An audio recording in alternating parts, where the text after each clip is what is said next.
Hi guys, I'm Becca Otis from Five Lines Pottery, and I'm located in Van. And I'm Ryan Durbin from RD Ceramics, located in Highland Heights, Kentucky. And welcome to Wheel Talk.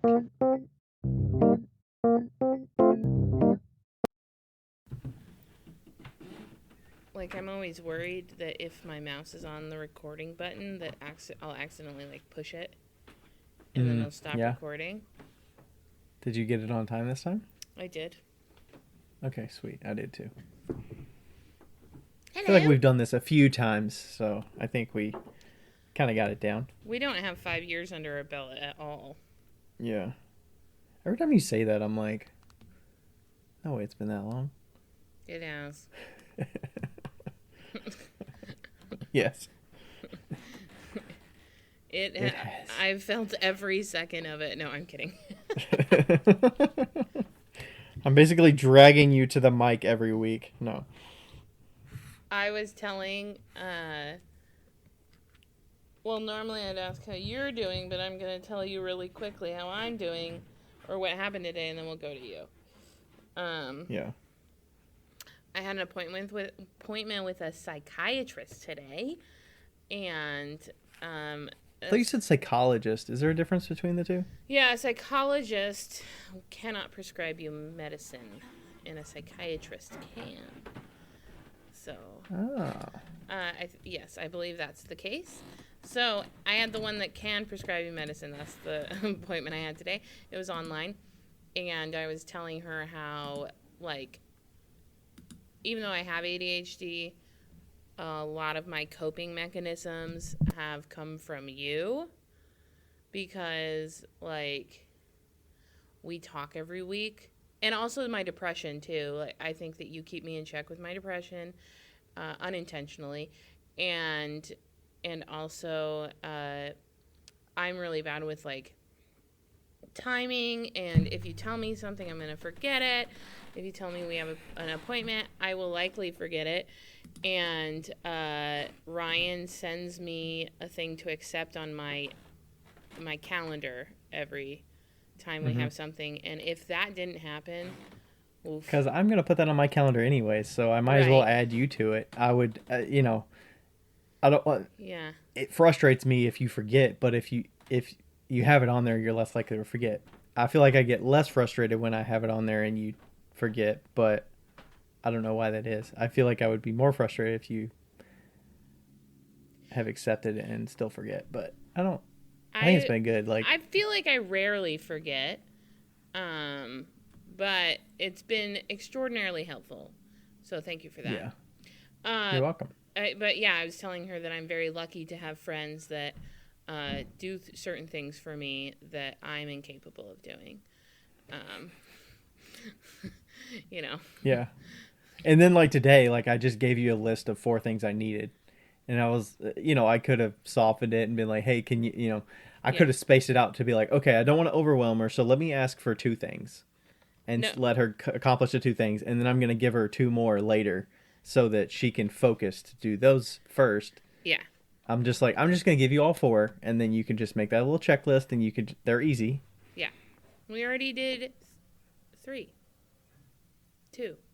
At least 2, and then yeah, Yeah. Yeah.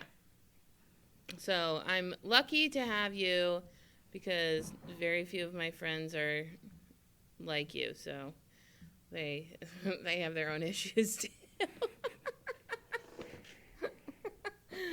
uh, are there like expectations you have of me then because you know the way? no. No. If you never did any of those things, I would never be mad at you. I'm just grateful that you do. Well, I know a lot of it is like if I want your attention or I want that to be apparent, um, then I have to go a little bit of extra, Yeah. to make sure that like we can both be in a good spot Yeah. to do it, So And I feel like, I mean, for me, it feels unfair to you that I have been going through such a rough time the last like 2 or 3 years. And so, like, you got me in, like, the worst time as far as cognitive function is concerned. and and so I feel bad, but we'll talk about it But I think today. that's where we've set the parameters of what our expectations are and what we need to get Yeah. done and what is nice to have.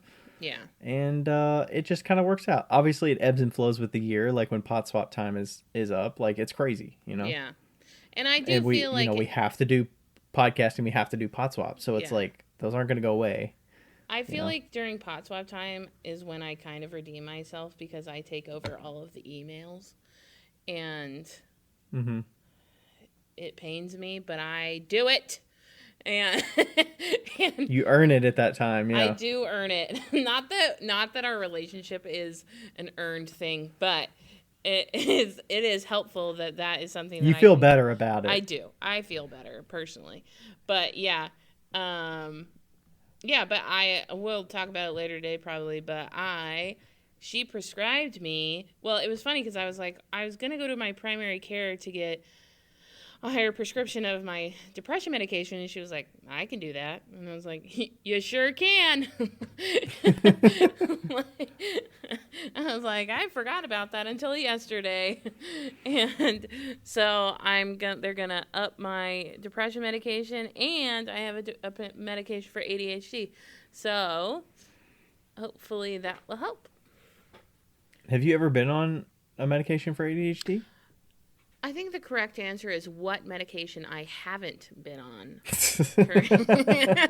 I don't know I don't know the common I have been the on. common ones. I'm guessing, is that Adderall? Is that the common one for like kids in school and stuff? That's ADHD, right? I would say Ritalin is a very common one for kids. I've been on Adderall, Ritalin, Concerta, Strattera. Probably the only one I haven't been on is Vyvanse, but I tried one just to kind of like Feel it out. Yeah, just like last week I tried one and it did nothing except for keep me awake until 5 a.m. So, Gosh. So wait, okay, this is gonna be ignorant question, but do you have to like take it for a period of time for it to have an effect? Like, that's not an ignorant question. okay, That's not an ignorant question. it's not like a headache medication where you No. take it when you have a headache. You take it. I'm guessing your body gets adjusted to it. Well, there's two different types. There are two different types of ADHD medication. And honestly, I didn't even know this until recently. There's a stimulant and there's non-stimulants. So non-stimulants take up to 6 months to work. Holy shit. Yeah. And why would anybody choose? I guess one of them's less. And I've been on both. I want to say. So I stopped taking Concerta in college, I think. And last year, my doctor gave me a non-stimulant to try, and it was not good. Something happened. I cannot even remember what happened, but something happened, and it was just like, I can't take this anymore. So, and I could try Adderall. So, is there obviously they know what you're on as well for the depression medication? Do those conflict at all, or do they have to make sure that they don't? She said they might actually balance out. Because a depression medication is like a downer and an Adderall is an upper, so it might kind of like they like, yeah. But they don't cancel out? I don't know. No, she said they might actually work better together. So I'm going to have to go. And I guess everybody's body takes it in differently, and Yeah. I'm going to have to go back and edit the parts about me talking about Andrew. You probably should have left it vague of who you're talking about. I'll just cut out his name. Anyway. Rhymes with Mandrew. I'll have to listen to it and ask him how he feels about it, but it was so low. Oh my gosh, where are you? I'm in Indiana right now, and I'm cleaning out my studio, and it's a lot less stuff than I thought it would be, and you're going to be here to help me. Yeah.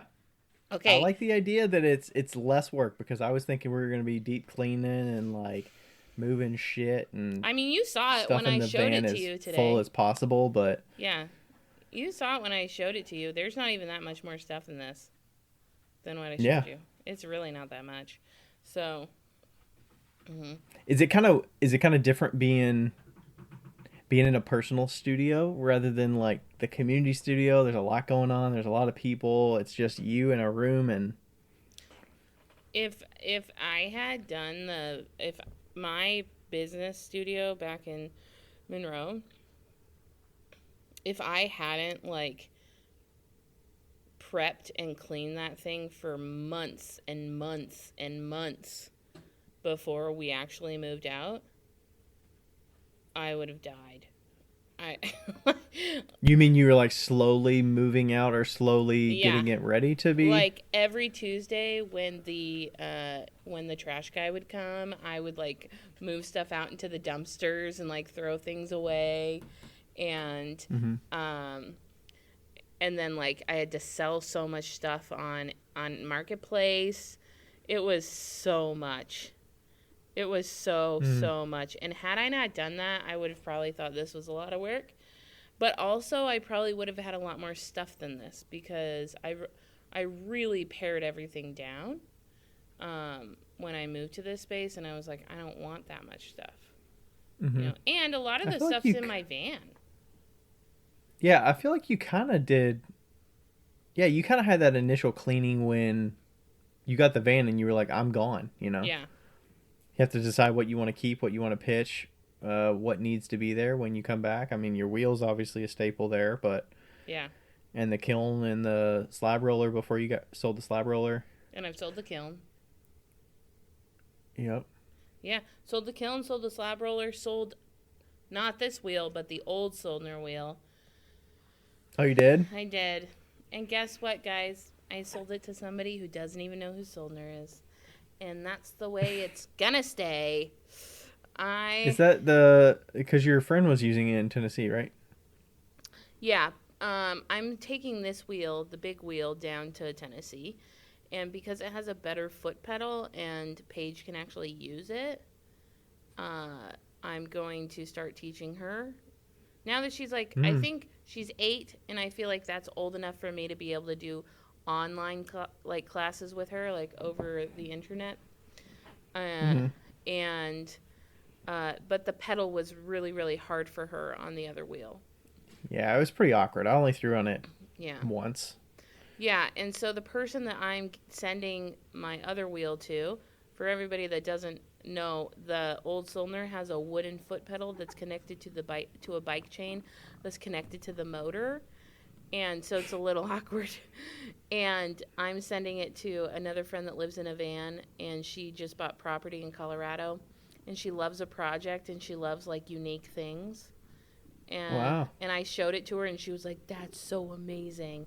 And I think that that was kind of like the reaction I was looking for in somebody to sell it to, Nice. because it's Does a it feel like an end of an era for you? Because I feel like you had that wheel through so much. I did have that wheel through so much, and I always said that I was never going to sell it. And it feels good to sell it to somebody who's so excited about her next era, you know? Is that her first wheel? Yeah. Oh, that's great too. Yeah, and she bought an Yeah, it L&L feels good. kiln. Oh, Yeah. okay. She just bought it like a week ago. And yeah, it Is she gonna feels put that in her van? well, she's going to put it on her property. So, Oh, okay. she bought like 40 acres. So, it feels really good to give it to somebody who's really excited, you know? Yeah. Not It is nice to somebody, pass something off yeah, to like, hey, it's got its next life with you, yeah. And not somebody who's like, oh, I have 45 Soldner wheels in my garage, and this would be a great addition to my collection. Like, Mhm. I don't want to give my wheel to, I don't want to sell my wheel to somebody like that, you know? I have no, Yeah. because it is a very special wheel.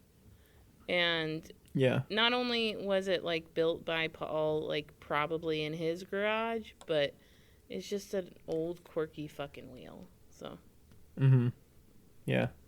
I feel that way sometimes a little bit about the mug collection. I'm like, are people gonna like worry that they're part of my collection and they know I'm not gonna use their mug like a ton? But if I really love it, I'll use it some. But it's not gonna get as much love as like some people that have like 5 mugs. You Yeah. know. I don't know. I feel like it's being But I'm also getting it to have like a piece of them in my yeah. home and Well, to yeah, interact with and and it's not like you're putting it in a cupboard. You're displaying it. right. Yeah. So and It's part of a large work of art. You know. mug collections are almost like a bragging rights. Like, oh, I'm in that person's mug collection. Yeah, I could see that. Yeah. Yeah. Yeah, it was funny. I got a comment on the recent one that I did, and they were asking like why I don't typically buy hand built mugs. And I think my response was basically like, I'm a wheel thrower. I'm drawn to the wheel thrown, the symmetry, and that's just kind of the aesthetic I look for. And the function is a little more in my comfort than the hand built, which is not less likely to be comfortable, but like, you know, there's It's just not your I don't know. style. Yeah. I don't know. I think there's probably something about wheel thrown that typically it's going to be more likely to be in production. So like people have made a lot of them and they're like the form and everything is very important. I don't know. The function and everything versus aesthetic and look being like first and foremost for hand built, but I mean that's just kind of a generalization. But I was also like, hey, there's some hand built ones that I really love, like Pines and Pottery. Yeah, I You was know, gonna I say have you that have one, and Amy's, that's and like that was amazing. Pines and Pottery, and like I love the look of like Sarah Pike's work. I don't have one of Sarah Pike's Yeah. Well, you're mugs, gonna have but one like, of the Metzger's. ooh, Yeah, those are because hand built. no, but I have one. I have a hand built one, and it's cute. Oh, okay. Yeah, and it's coming to you. It's even dirty. It's got tea in the bottom. Yeah. So Because I was like looking at my collection after I saw that, and I'm like, I wonder how many I actually have that are hand built. And yeah. I'm like, those aren't generally the ones I'm gonna go gravitate toward and like pick up. But I mean, I think it's just a lot of what I'm used to and what I'm comfortable with based on what I like to do as well. So For sure. I don't know. There's like a camaraderie. Like I'm sure hand builders also have this camaraderie with hand builders as well, where they're like, Oh, for okay, like I sure. know, you know. Yeah. So Oof. Oh my god. yeah. Speaking of Amy, I sent her a set of dominoes, and she bought it for her husband, and Did she do an unboxing video or anything? I feel like I haven't seen her stuff in a bit. But... no, but wait until you hear the rest of this. The set that I sent her was a white set, and it had the the confetti on the back. And I sent it to her, and like 3 of them chipped while I was shipping them, which is so. The whole domino, like broke, or like the little bits in the back. Chipped. The front of it chipped, like with the dots. And she like sent it to me, and she was like, "I'm bummed," and I was like, "This is just poetic justice that this porcelain is having back on me right now." And didn't you give her extras though? I did, but they weren't the same like size. Because I ran out so much and I had so many issues with it. And her husband was like, I can't play dominoes with that. Like, they have different things on the front, or on the back, the non-number side. Like, you're Is he saying he's going to look very intently at which ones are which so he knows where the double sixes are? You're going to end up remembering them.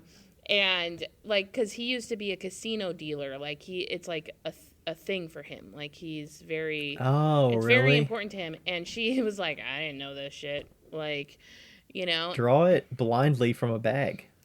And I don't think he's going to do that. And then I was supposed to send her another set that was white.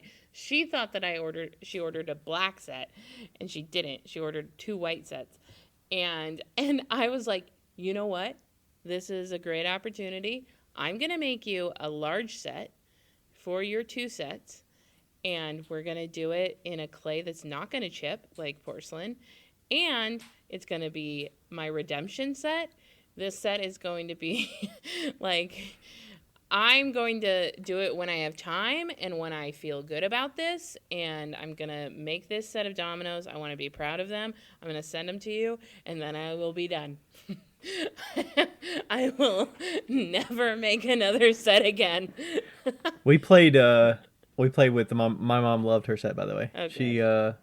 She was like, "Let's play play a game," because I went to the golf tournament with my dad Yeah. last week, and my mom was still around when we got home and stuff. And then we played a set. I was intentionally not looking at the back so that I didn't draw toward the sixes, but also it's 28. I did the 28 set, so Yeah. we're just shuffle them, and then you just don't look, and then you grab kind of blindly. Like, Yeah. sure, you could cheat if you wanted to, but it's like a friendly game here. Why do you got to cheat to go get the double sixes? Yeah.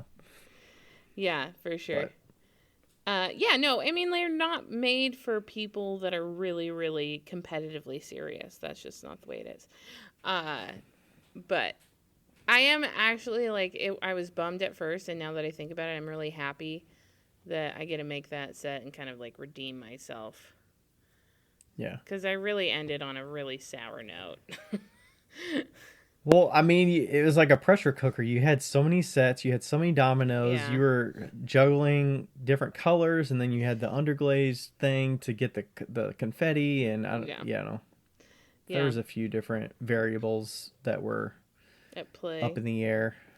Yeah. How was your week this week? We haven't even gotten to you. We've been talking about random shit, but I'm trying to think of if anything's new this week. I've just been kind of getting in the studio, and what did we do? I went golfing on Sunday for the first time of the season. Oh yeah, you had Erica's birthday party. Erica's birthday, yeah. I got to meet Mortuary Emily. I'm jelly. Yeah. So a lot of Erica's friends have like nicknames because of their profession or whatever. So like there's Pilot Jess, there's Mortuary Emily, and those are the main two. But Mortuary Emily because she works in a funeral home. Yeah, she is a mortician. So that's why she went to school for that and everything here in Cincinnati. So I got to meet Emily and her husband Chad. They're up in Cleveland now, but so Erica's party was good. She got all the hot dog things. I love that.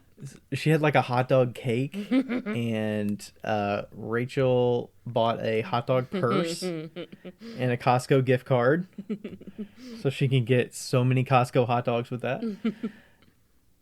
And that was a good time. That was after Rachel's show on Saturday, so that was good.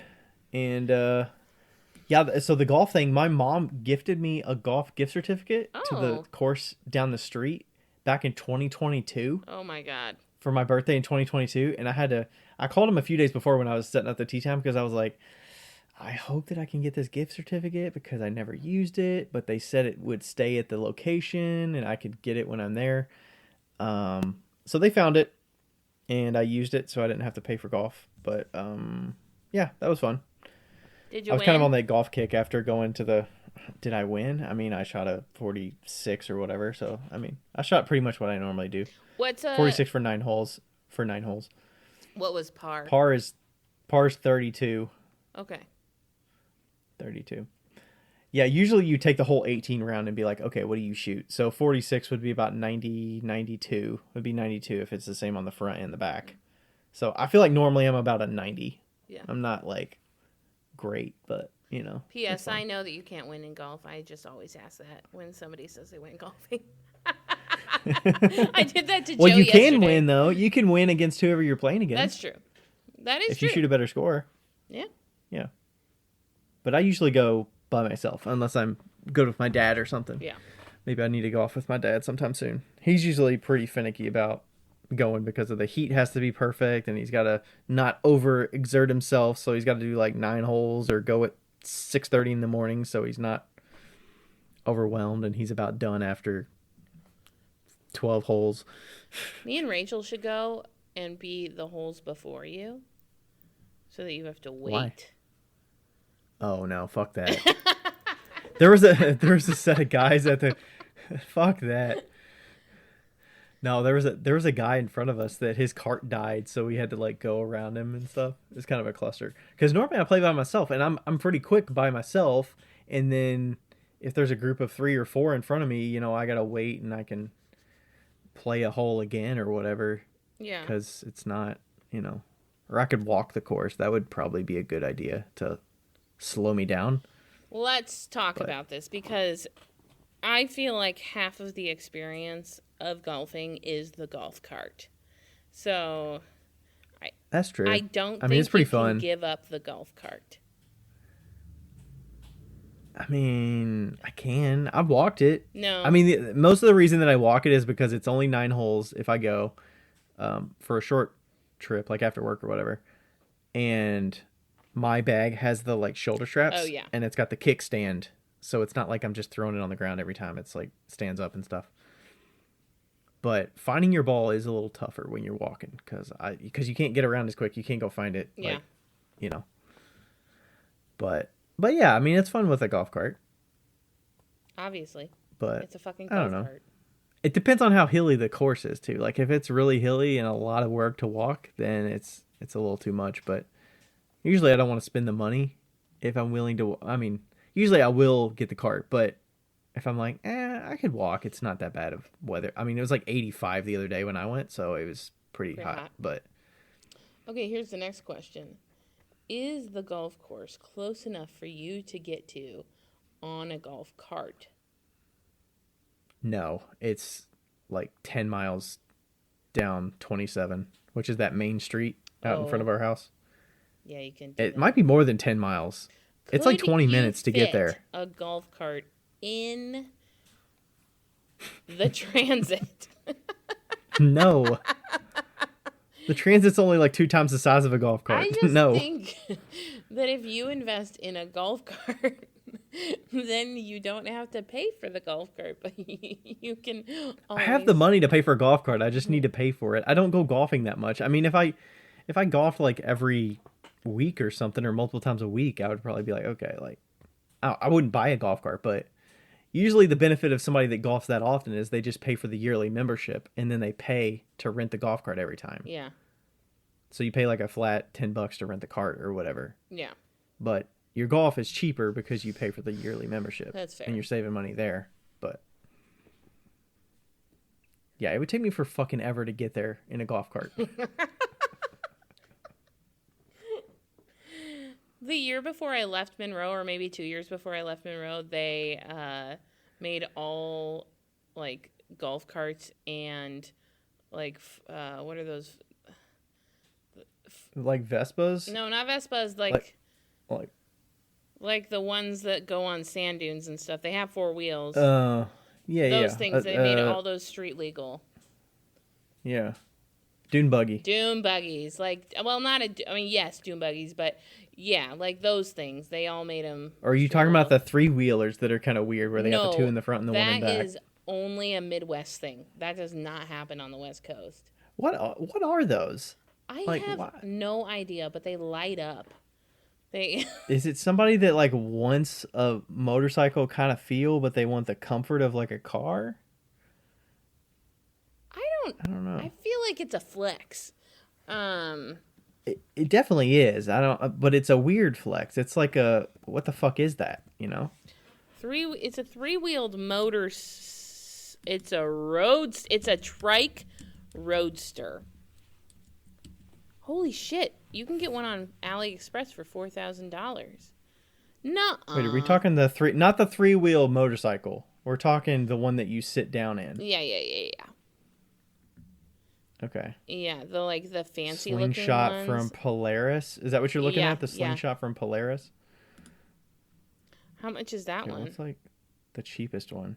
22,000? Yeah. You could buy a car with that. You don't even have a fucking roof though. Well, that's why they're nice summer vehicles. I guess. I mean, they call them trikes. Trikes? The ones that have 2 in the front and 1 in the back, but you sit up like in a motorcycle, that's called a trike. As in a tricycle bike? Yeah. like a kid's trike, but it's a big trike. It's a big kid trike. This one fancy one has a roof on it. 38,000. There's a ton on AliExpress. Wow, there's one that even. Oh my god. There's a 3-wheel motorcycle that has a cabin motorized like bed that lifts up so you can dump dirt out. Like a gator or something? Yeah. Oh, this is amazing. Oh my gosh. I want to see a 3-wheeler with like a sidecar. Super quality adult motorcycle. I found it. Oh my gosh, there's one that's like, there's doors on the side and it looks like a little passenger view. Yeah, like a little tiny passenger vehicle. I found it's like a motorcycle, but it's got doors on it like a smart car. If anybody is listening to us do this right now, back up and just Google 3-wheel motorcycle. Okay? That's what I did too. Because those are all the pictures that we're looking at, and they are great. Wow, I didn't even know this world existed. Man. I want to see somebody get one that like they think is for adults, but it's actually for children. Yes, that would be great. And they're like, I got a great deal on this, and then it arrives and it's like the size of a kid's bike. Yeah. And they're like, what the fuck is this? That's like those advertisements for like when you order on wish.com and it's like you thought you were getting the really big like wind flowy like man, but you got one that goes on your desk.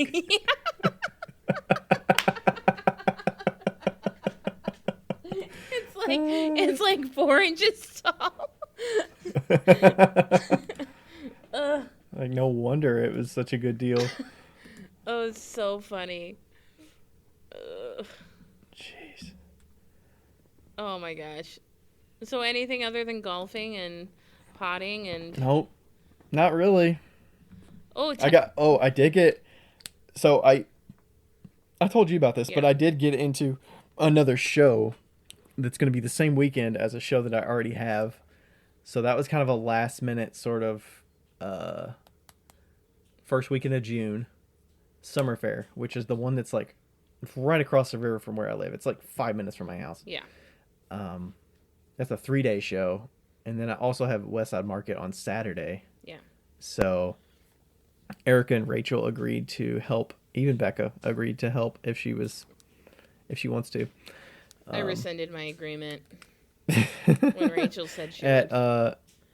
At West Side Market. So they're going to be at West Side, which they did for me one time before when I was at Isaac's for the soda workshop because I forgot that they overlapped, and should be pretty good. So they're going to sell at that, and I'm going to sell at Summer Fair. I've been wanting to get into that, and I was waitlisted for 2 shows, the Broad Ripple one in Indy and Summer Fair, and I was like, I couldn't do Broad Ripple last minute. It was a little too short notice, in my opinion.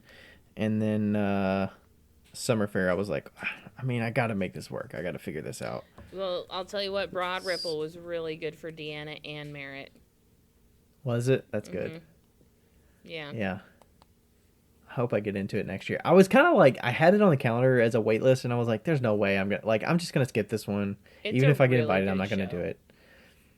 Just, I think the fact that it was a new one for me and it was an indie. Yeah. If it was a local one, I would have maybe considered it, but Rachel also had a show that over the weekend, and Erica's birthday was over the weekend too. So there's a lot of things. Yeah, but I didn't want to But next cancel year, if on you get something into like it, that. I would do it. Yeah. I hope to actually just get in off the bat and not get waitlisted. But yeah, so I'm looking forward to that, getting prepped for that show, and making sure I have enough work for both. West Side Market's pretty chill though, so I don't need a ton of stuff there. So they should.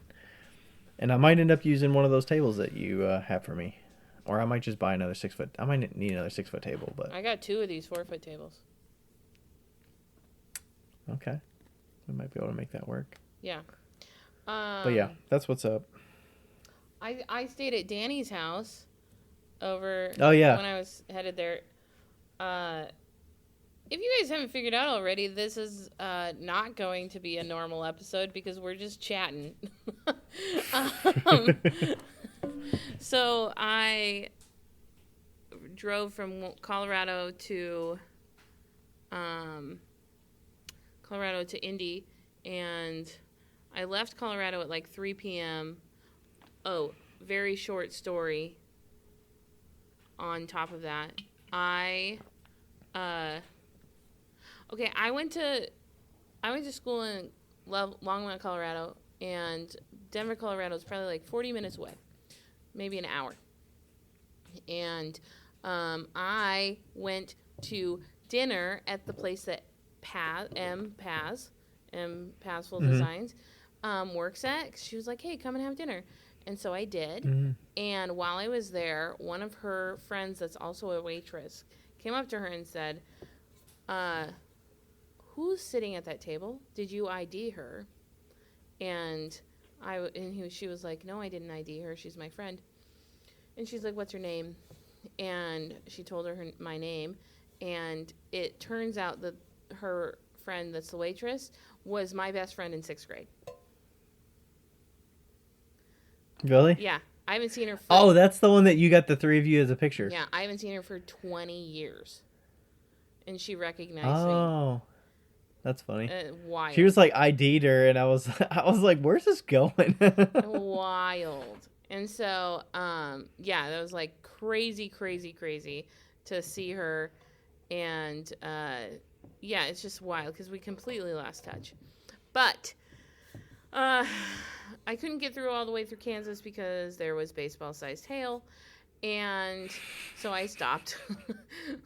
The first time almost ever my mom has been like, "I think you need to stop now. Don't go any further." She doesn't say that often, but I was like, "Yeah, I'll listen to you." And then I made it to Danny's 2 nights ago, and I was going to continue after Danny's. Like, I was just going to have dinner with them and then continue on, and we ended up talking until like 11 o'clock. Sounds about right. and so I just stayed the night at Danny's house. But yeah, it was really great to talk with them and chat. So yeah, and he didn't have a workshop going on during that. His workshop had ended the day prior, so. Oh, okay, good timing. Yeah, so it was good though. They're great. They're like, Danny and I are like cut from the same cloth, I feel like. Like, the only way I can explain this is I went to the bathroom at their house and they don't have a toilet paper holder. They just set it next to the toilet on the like counter thing. And you pick it up and then whatever. I have never used my toilet paper holder. I've always just set it on top of it. But is that a Danny thing specifically, or is that his wife? I think it's both of them. They're just so low key, and they're just so wonderful. It's awesome. So, yeah. Hopefully he's building another kiln this summer. So, I told him if he needed some help, I could come down and help him. But like an Onigama or a soda kiln? No, a regular kiln, just a big one. Oh, just a big gas kiln, like a car kiln. Yeah. So. Wow. Yeah. Okay. We still need to reach out to him I wanted to chat with him after talking at Click on West. I was like, yeah, we should talk on the podcast. So we've been meaning to talk to him for like 3 years. Along with other people that were like, yeah, we need to get that person, you know? Yeah. That's just. I feel like it might be a summer of some interviews coming up, so we'll see. It's just like an eternal interview. We should do that situation. Yeah. There's Marbs. She's so cute. Also, being here at the studio with a cat door on the van instead of having to leave my van open. Wow. So great. So much better. So much better. Okay. I have to sneeze.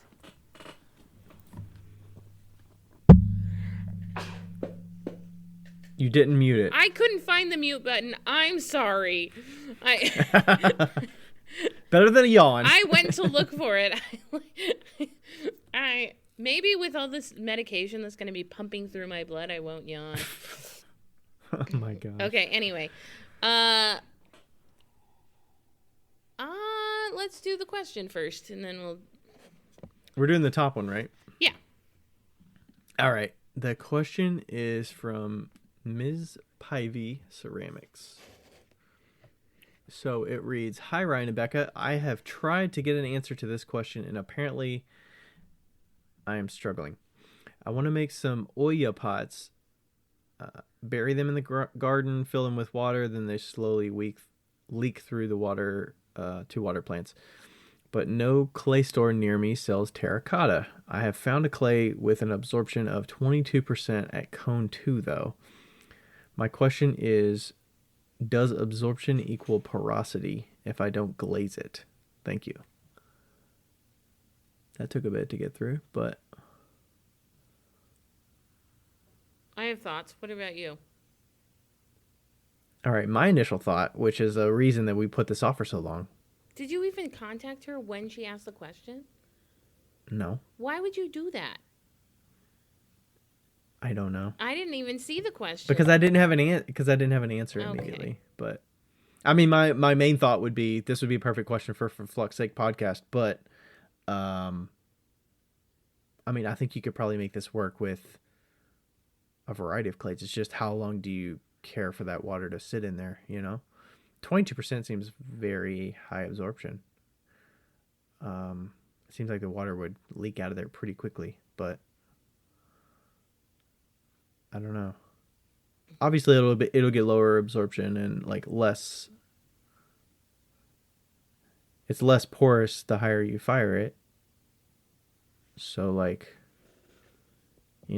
just depend. I think making some samples would probably be what I would go with. Make 2 or 3 samples, fire some to different temperatures, and see how well they work and how quickly you got to refill them. Yeah.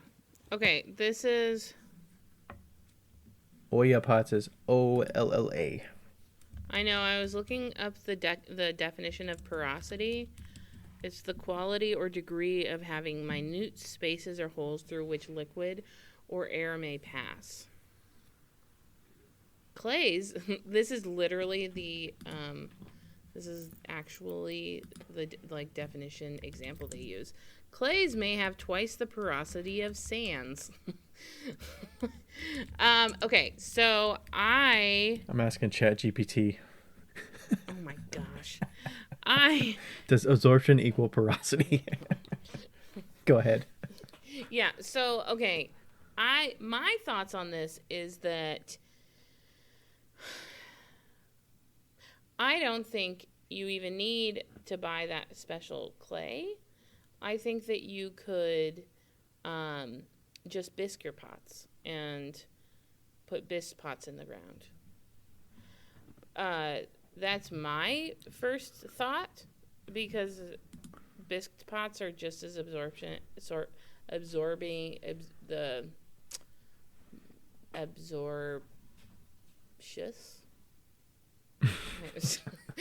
They're just as porous. Just as porous as terracotta, I feel like. Absorptious. I like that. How's your clay absorptious these days?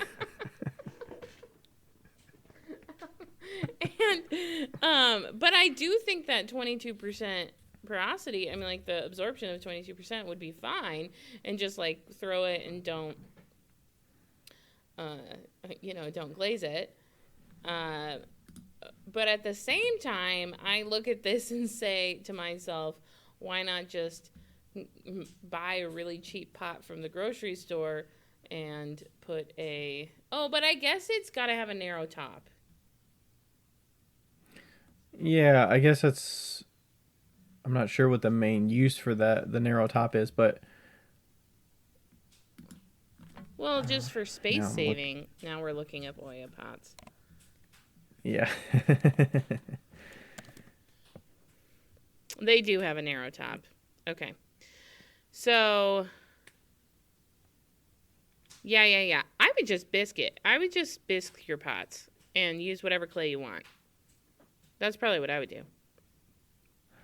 Yeah, oil pot watering system is basically any type of a glazed clay pot that is buried beneath the soil with a small amount sticking up above the surface, filled with water. You can tell that the pot is unglazed because it will be the classic terracotta. The water then leaches out of tiny holes or pores in the unglazed clay and is pulled through the soil. I mean, yeah, that totally makes sense.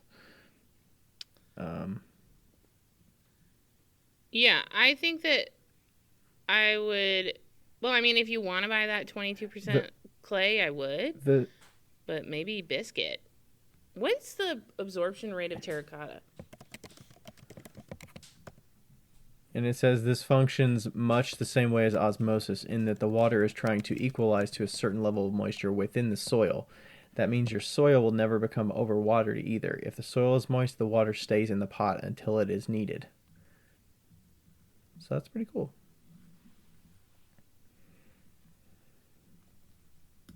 Did you find out? I'm asking ChatGPT. Oh my gosh. It doesn't say, but ooh, you could use a low fire pot too. That would be a perfect pot to use, like low fire clay. That's kind of what she was talking about. But it is biscuit. It is like basically bisque anyway, because I don't think that it wouldn't be any less like. It says terracotta typically ranges from 5% to 20%, depending on its specific composition and firing process. Okay. Yeah. So, yeah. I would either bisque regular clay or use that 22%. I think that'd be fine. Architectural terracotta is around 5 to 10%, and then plant pots garden is closer to 15 to 20%. Yeah, that makes sense. Tile and flooring is around 10 to 15. So, have you ever heard of terracotta being a natural? They use it in, I believe, Indian and Asian cultures and Indian, Asian, African, for water filtration. So they put the pot on the top. They have a pot on the top that drips into the pot below, and that filters out any impurities through the terracotta. yeah, that makes sense. If there's, I don't know, it probably has to do with the pores and stuff, right? Yeah. That how tightly the pores are versus what's staying in it. Mm-hmm. Huh, that makes sense. Of course, I don't know how well it filters it out, but very interesting. And I do think they put sand and rocks, in it just to do a first filtration, but maybe not. I don't know. As opposed to lining it with a coffee filter kind of thing, and then also filtering it through the coffee filter in the pot.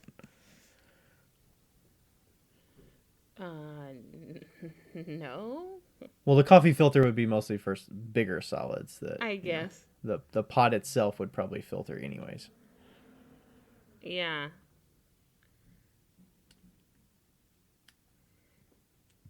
Brazilian clay water filter. Oh, Spanish too.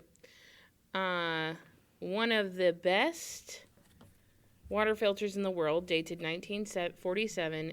This is able to go away, Google. This is able to keep the water 3 to 5 degrees cooler than ambient temperature. It's common to see these kinds of filters pretty much all Brazilian households. It looks like there's these are pretty new designs. It looks like it has its own type of filtration as well. That's a different, but yeah, but I remember reading about the clay being some sort of a filtration system. I feel like I want to make one of these Oya pots now. You should. Because I just saw a photo on here that had a pot, but it had one of those one of the saucers that go underneath a planter, like a plastic planter, and they just sat it on top. And I would imagine you could set that on top with a rock in it so it didn't move. And then you could probably poke holes in it so it can capture rain from above, and then the rain would seep down into the pot to keep it full. So you don't really have to refill it that often. Okay. Might try this. I have found the history of water filtration process.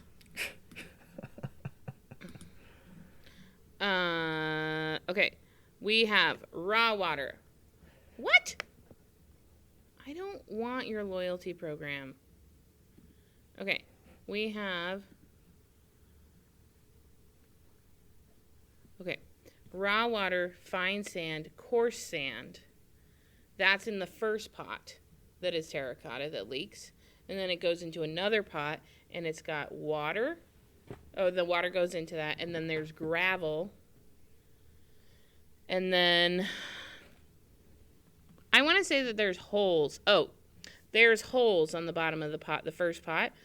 I guess there's holes on the second pot, too. Well, then I'm totally lying.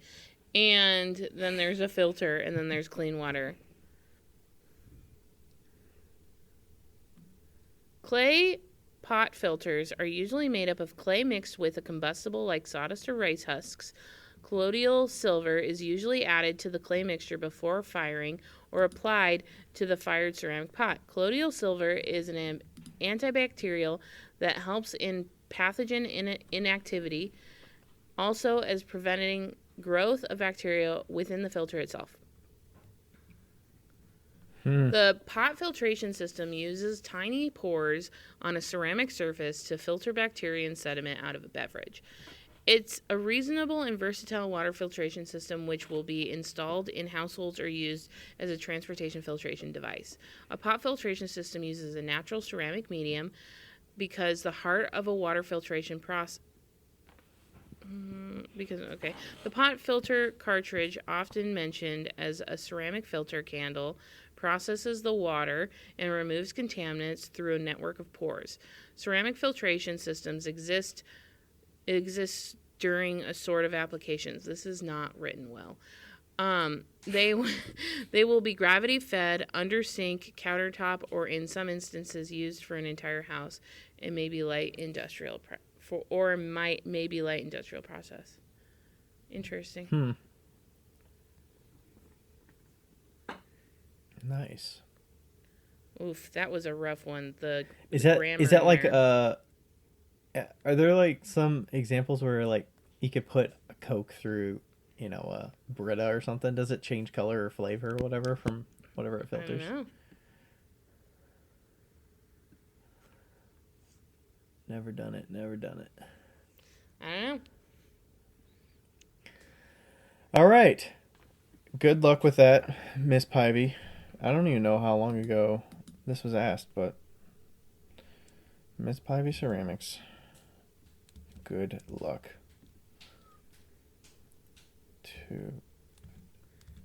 All right. Typically, I'm the one that answers the questions that Ryan doesn't want to answer. Yeah, I'm not sure exactly which platform that came in on. This one, like, snuck through the cracks. So, yeah. Literally. Quite literally. Snuck through the pots. 22% absorption, though? Was it a 22% sneak attack? Maybe. Okay. Alrighty, what's the topic for today? Finally there. Or no, we're not there yet. Oh, no, we're not.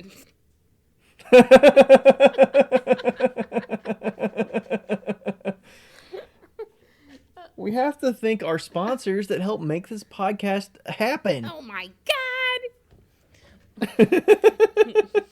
So, as you all know, hopefully by the time you guys listen to this in real time, we have gotten our plug-in fire. I don't know. That's going to be a push, but I know. I like the positivity. I do too, but it's a very long push, but we're still hoping for it. L&L has come out with a brand new kiln. It's called the Plug-in Fire, and not the Plug and Play. Plug-in Fire, and it is 12.5 amps, 120 volts. It will not trip a 15 amp breaker. That means any plug you have in your house, you can do it with. And it's going to be 8 inches square on the inside and 9 inches tall. So, love it. Yeah, it's going to be freaking great. I've been waiting for this kiln for 2 years, and I'm stoked. Absolutely stoked. I have not been waiting that long, but, I've been anticipating it since about, early 2024 when we heard about it. So Yeah. Yeah, it goes to Cone 10. It has a Genesis controller, and it all is a mobile system as well. So you can unplug the controller from the actual kiln. You can move it around if you need to. Like if you wanted to go to a workshop somewhere else and you needed to fire small things, you could. If you wanted to do some fun stuff with relatives and in a different town, you could put it in the back of the car, take it. Also, it's great for testing because it's going to be, the fact that it has a Genesis controller, I just saw some tests. They were crystalline tests. Like the fact that they fired crystalline tests in the kiln is pretty incredible. That was the first glimpse I saw inside the kiln. It looked pretty cool. It looked pretty good. And of it had course, two of the rows of element channels. Yep, and of course it has the element channels. And also has a cool new feature that if you open the kiln, it turns the kiln off. So that's pretty cool. Yeah, stops the elements. Stops the elements and stuff. so you can't electrocute yourself. Yeah, it looks pretty sweet. That was the first glimpse inside that I saw, and then I want to say Dimitri or somebody in the factory showed the boxes. They got the branded boxes ready. Yeah. I think it's got the one for the kiln and then the one for the controller. I'm guessing. It's coming and then in 2 they boxes. It'll come in 2 boxes instead of one large box. So yeah. Yeah. I'm kind of thinking of where I'm going to put it. I'm like, maybe I could just fire this on top of my other kiln. I could just sit it on top of the other kiln. Ryan. No. Put it on. I could find a spot on the ground. You can put it on the ground, or you could even put it on a shelf, like on the top of a waist high shelf or something like that. It does have a stand, so it lifts up off the ground, and I have some exciting news that is paired with this, so I'm gonna share it. I was talking to our good friend Jordan over at Bluebird, and I was telling him how I eventually wanted to have this kiln run fully solar, and he was like, that seems really inefficient. By the time that you pay for all the stuff to be solar, you could have just paid $500 for an inverter generator and ran the kiln with a gallon of gas. So, and I was like, I've never even thought of that. I should do that. So I'm buying a generator from Costco, and so by the time I get the kiln, I will have a generator that I can fire the kiln out in the middle of the forest. And it doesn't even have to be a sunny day. That's sweet. Yeah, you think it is like generators have been around a lot longer than solar, and solar is a little bit limiting with what you're trying to do. It kind of is. And the batteries that you need and the panels. And it's expensive, And, but the generator it'll be like $3 for a gallon of gas, and that should run the entire kiln. And yeah, depending on where you're located, I guess. Yeah, obviously, if you're in California, it's $5. But yeah, that's still pretty cheap, though. $3. I don't know if it's gonna need the whole gallon, but a $3 firing for. I will report back. It's a small kiln, but the amount of work that you're gonna have in that small kiln with the work that you're making with the smaller pieces, it'll go a long way. Yeah, I will definitely report back and let you know how it's gonna go. And if it doesn't work, I can just return it because it's Costco. I was wondering if you if it was gonna smell in your car, the generator and the gas and stuff. Are you gonna have a gas can and all that? Is that gonna be weird or nasty? I'm gonna have a gas can, but I'm gonna mount it to the back of the van.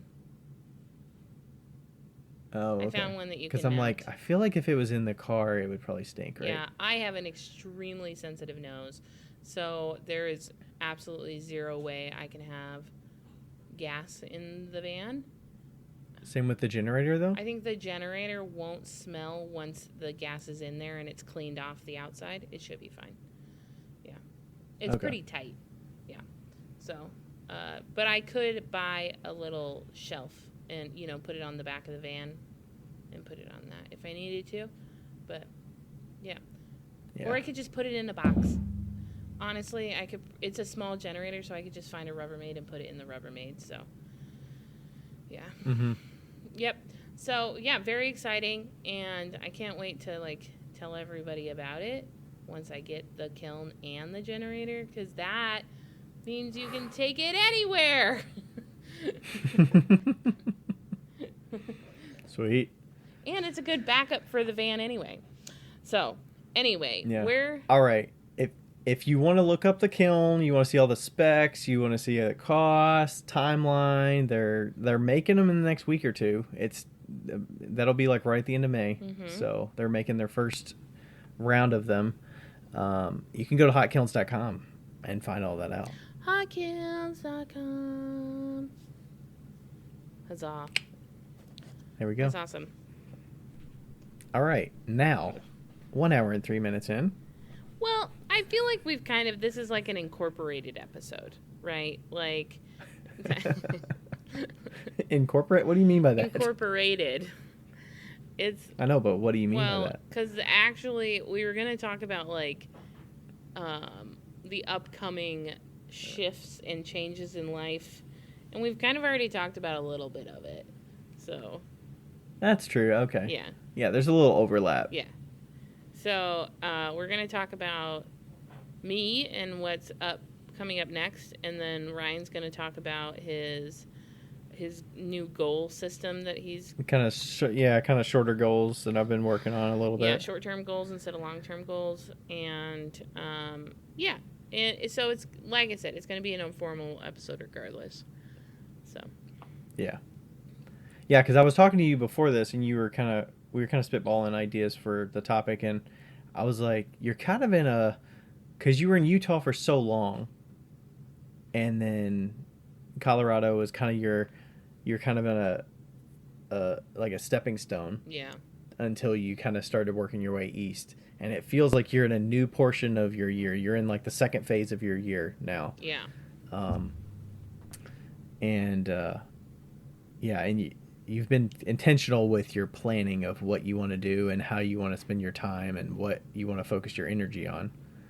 Yeah. And hopefully that's gonna manifest with your motivation as well. I know you've talked about that. Mm-hmm.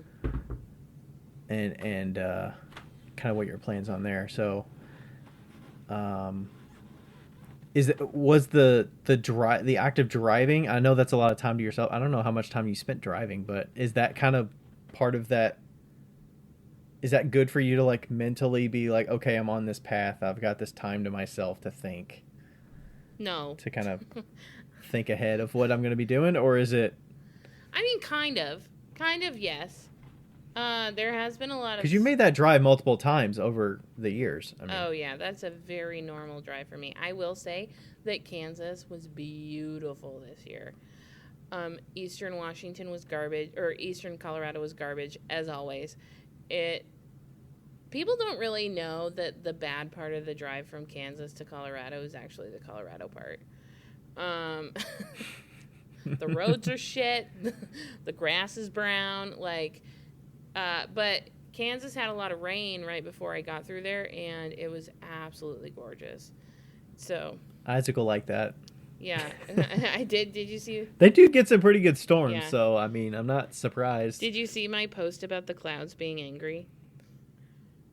Yeah, I did. I posted a picture because there was a big storm headed, and I was like, the clouds are angry because Isaac lives here. But yeah, I think that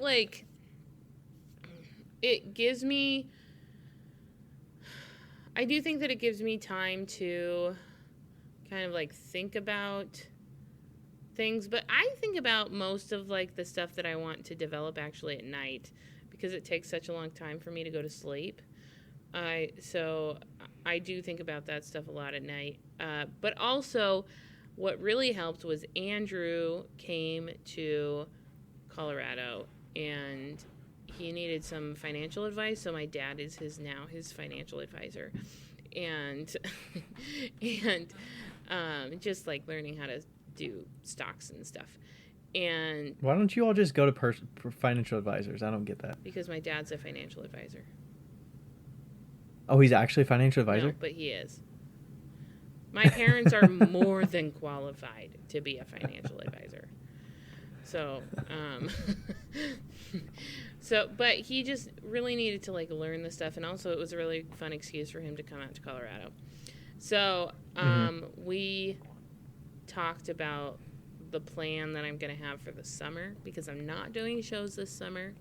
I am giving up my tents, theoretically, and literally. Did you take that Facebook post down of your tents, or are you still keeping it up? No, I did. I took it down. It lasted a whole 25 minutes. I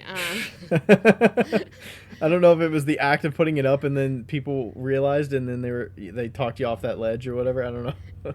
Yeah, I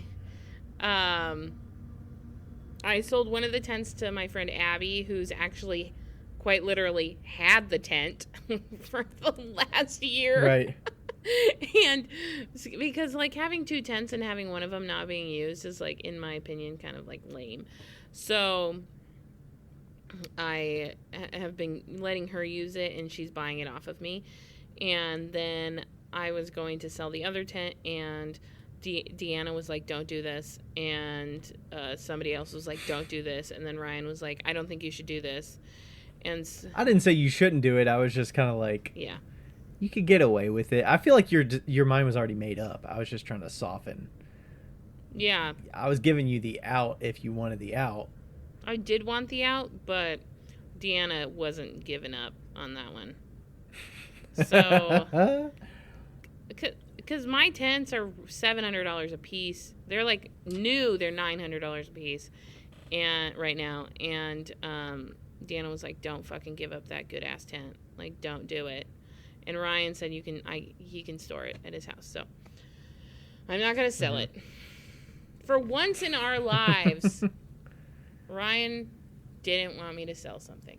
Anyway, so. Well, I mean, it's kind of a cost analysis thing. I'm like, how satisfied would you be with the extra $500-$600 you get for it?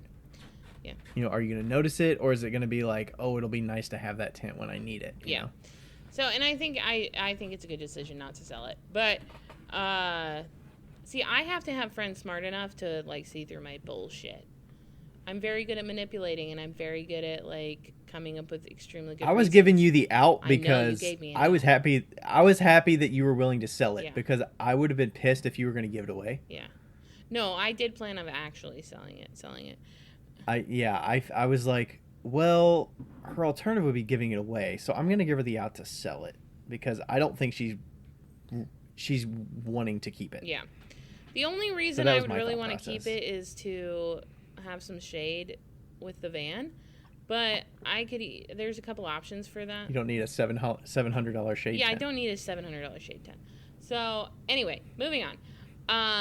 My summer is now focused towards teaching online. I feel with doing the classes with Sephora and seeing the like response from that, I feel confident in me doing other classes and people actually buying them. And I also feel confident in selling them, like advertising them.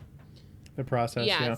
Because you've done a lot of advertising for those. Yeah, and it's those been individual good to workshops. have Sephora behind me to like be like, hey, let's, kind of have a plan. Well, we didn't really have a plan, but, keeping on me and being like, having somebody accountable for the first two, because I don't know if I would have ever done it like that. Yeah, it was a shared responsibility. Both of you benefit from promoting it more. And the first class had 115 people in it, 16, and the second class had 78 people in it, and it's still up for like buying, I guess. But so I have decided that I've canceled my website. I'm only at Etsy right now. No squeebly, I've forwarded my domain, so if you go to 5linespottery.com it forwards to Etsy. And hopefully well. I mean, one time it had a little thingy on it, but I think it needs like a day to be okay with it. Yeah, well, it's trying to forward it, but it says it's not private. fivelinespottery.etsy.com is what it's trying to send it to. Yeah, I don't know why it says it's not private. No, well, it's got www on the front. You probably don't want www on there. You need to take the www off there. Okay, I'll do that. So anyway, so yeah, and then I'm going to, instead of spending the money for Squeebly, I'm going to invest that money in a class-based website thingy. Platform. And I will, we're going to have like a tiered class system where he told me about this girl on Instagram or TikTok or something, and she's doing a skill tree.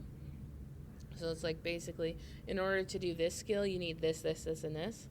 And then you move on to the next one. In order to do this skill, you need all of these plus that one, and then a few other ones. So like, so like doing that. And so, what's an example of like the main skill that you need that has dependencies on it? Main skill: centering, pulling, trimming.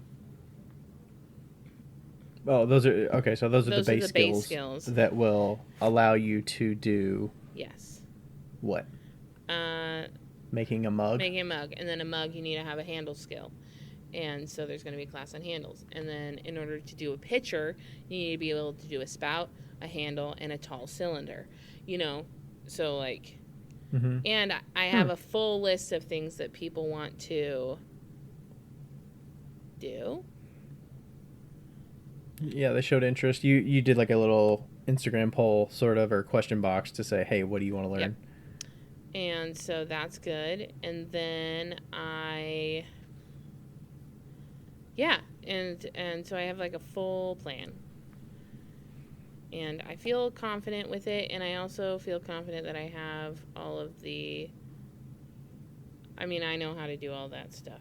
So yeah. Are you building, like, how are you structuring your time so that you have a set goal of like do 2 videos a week, or are you going to do, get the website built? Because it's kind of an undertaking to get websites built. I don't know what kind of platform it needs to be and how templated it is. It's probably pretty templated. But I plan on for starts, I think I'm going to do 1 to 2 videos a week. And they're not going to be edited, as you would imagine. But I will edit. Okay. The basic skills are going to be on YouTube. They'll still be on the platform too, but you won't have to pay for them. So like there's going to be like 5 basic skill videos that you can find everywhere, right? That you won't have to pay for. And then as you go up, you'll have to pay for them. They're going to be affordable. Or I think they'll be affordable.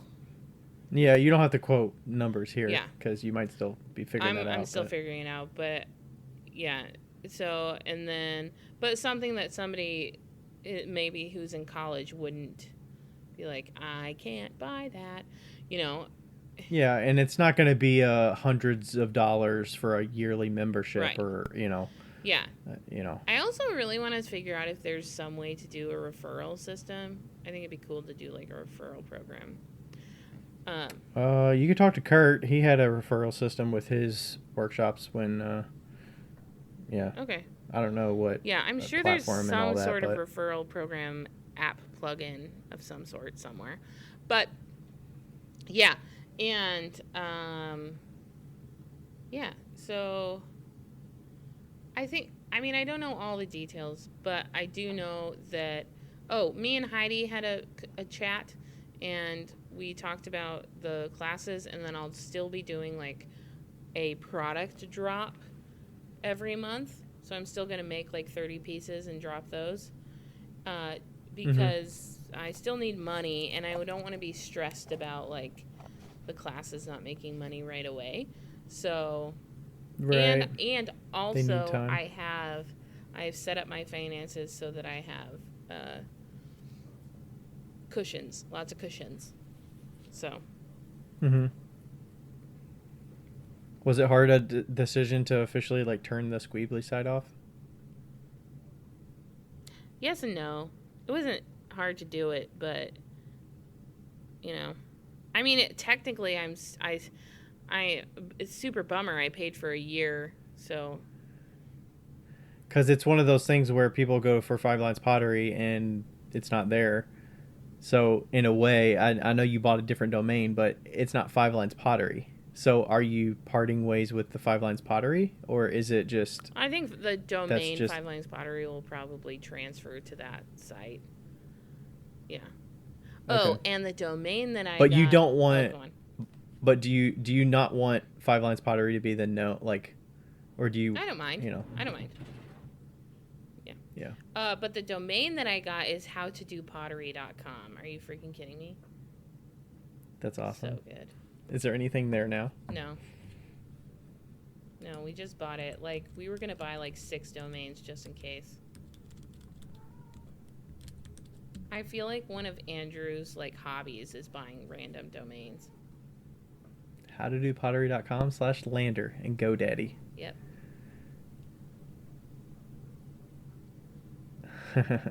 So,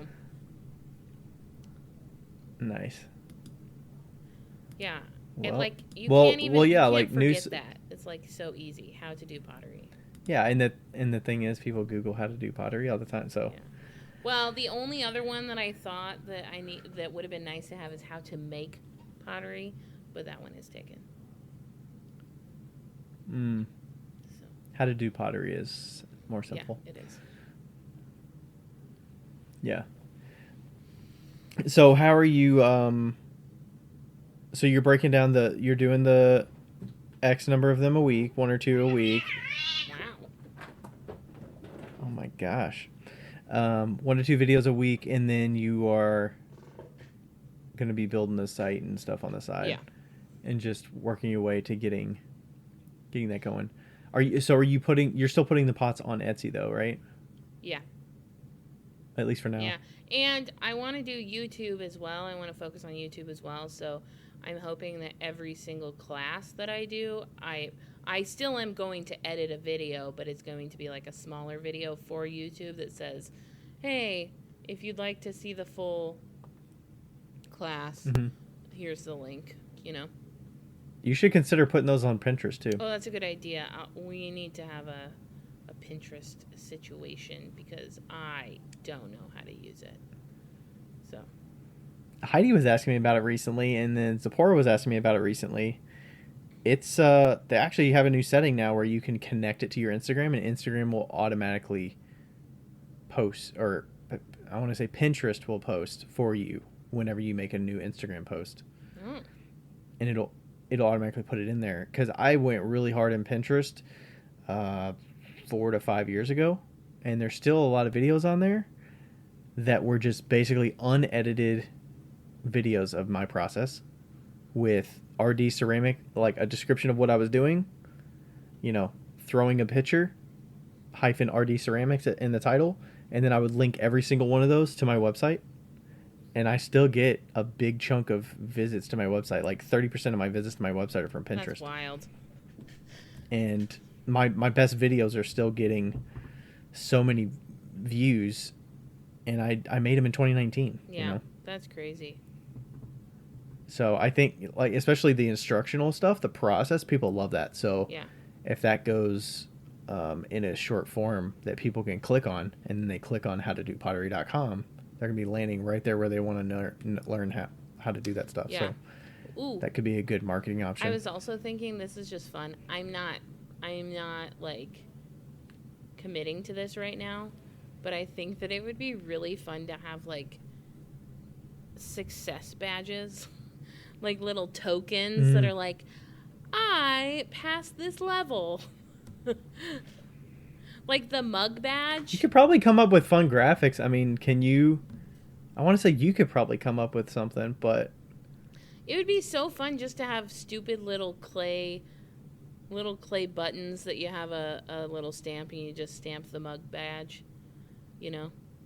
you stamp the mug badge. Like you would make stamps and then you would give them Yeah, I to would people? just like mail them out. Oh, that'd be Yeah. cool. I think that should be a little surprise thing. Yeah. Like you just bought your 5th class or something, or Oh, yeah, that's a good idea. Like to how many classes you buy or whatever. Yeah, I think that'd be fun. Oh, also, I was thinking at the same time.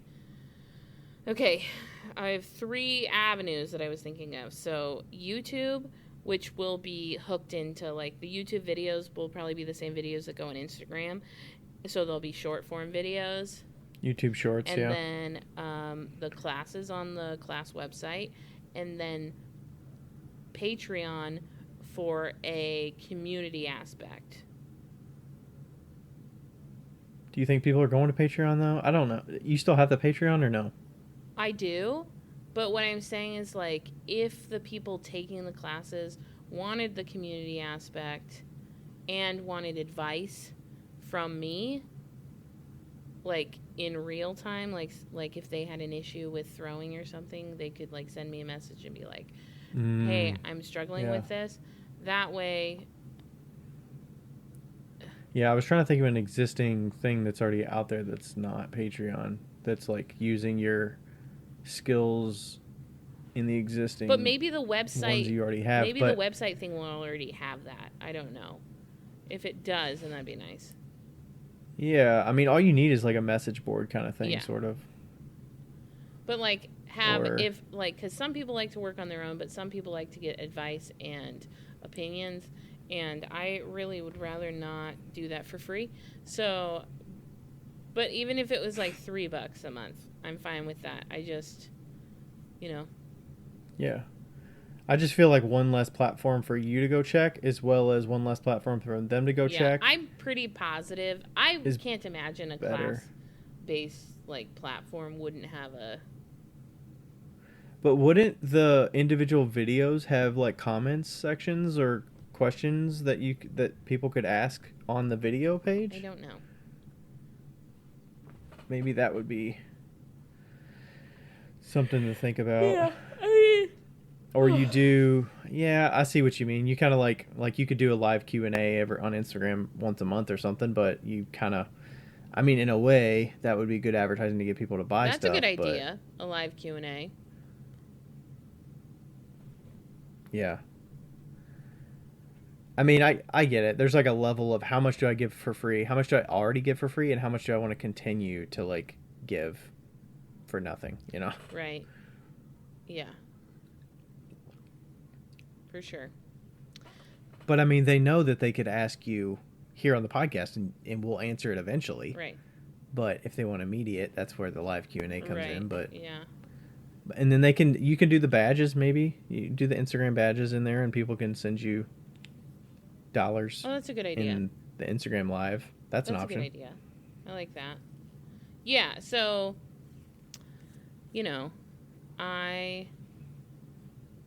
I'll figure that out, but it's I feel like it's planned more than normal.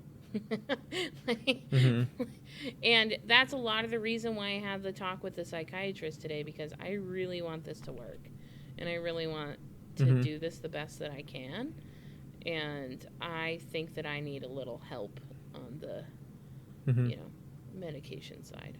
So yeah, I mean, from my perspective, it's like just breaking down, like you got that big goal, you got that pie in the sky, you got that long-term vision, and then making it more attainable in the short term. Yeah.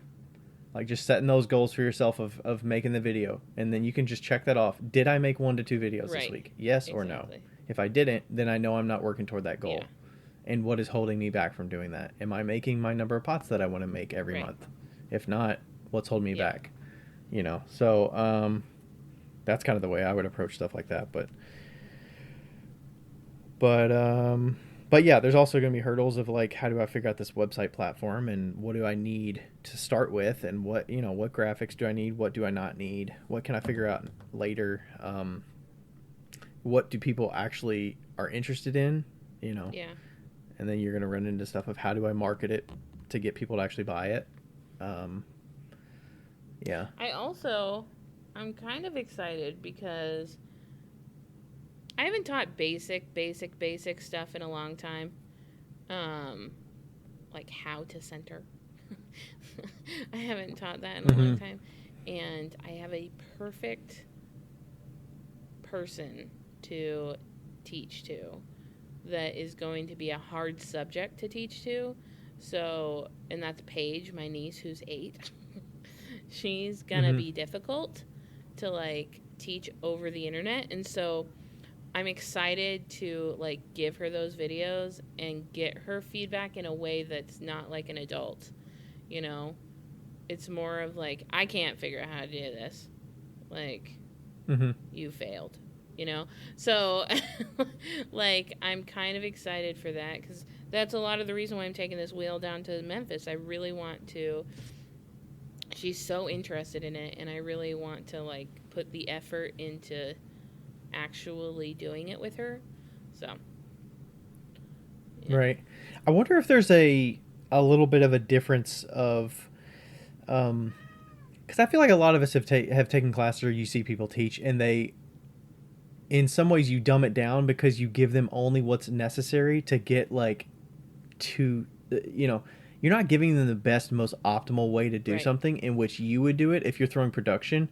And I wonder, because I feel like you would bring more of that, here's how you should do it efficiently. Yeah. Versus, here's what you can do. And like, you're doing like the most robotic, like simple things like left hand here, right hand on top. And like, this, and just hold it, versus this is what you're doing and this is how it should feel. And, I wonder if that kind of elevates your, or like shortens that learning curve because you're taught like the best possible way to do it. And obviously there's like, different hand sizes and feel.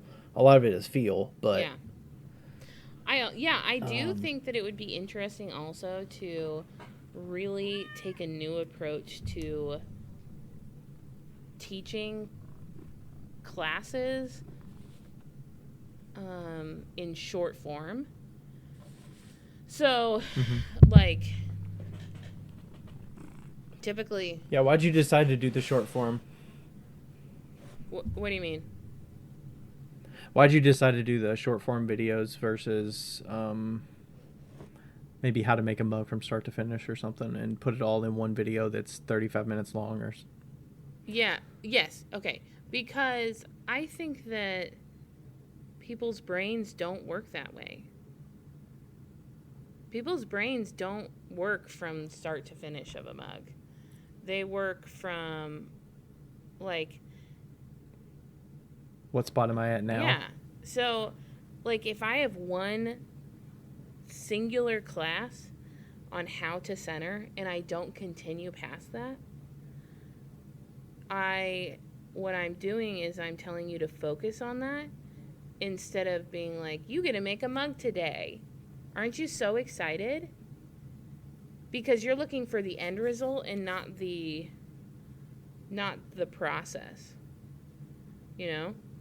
And it's hard to learn that. It's hard to like switch your head in that way, like especially Paige is going to be tough. But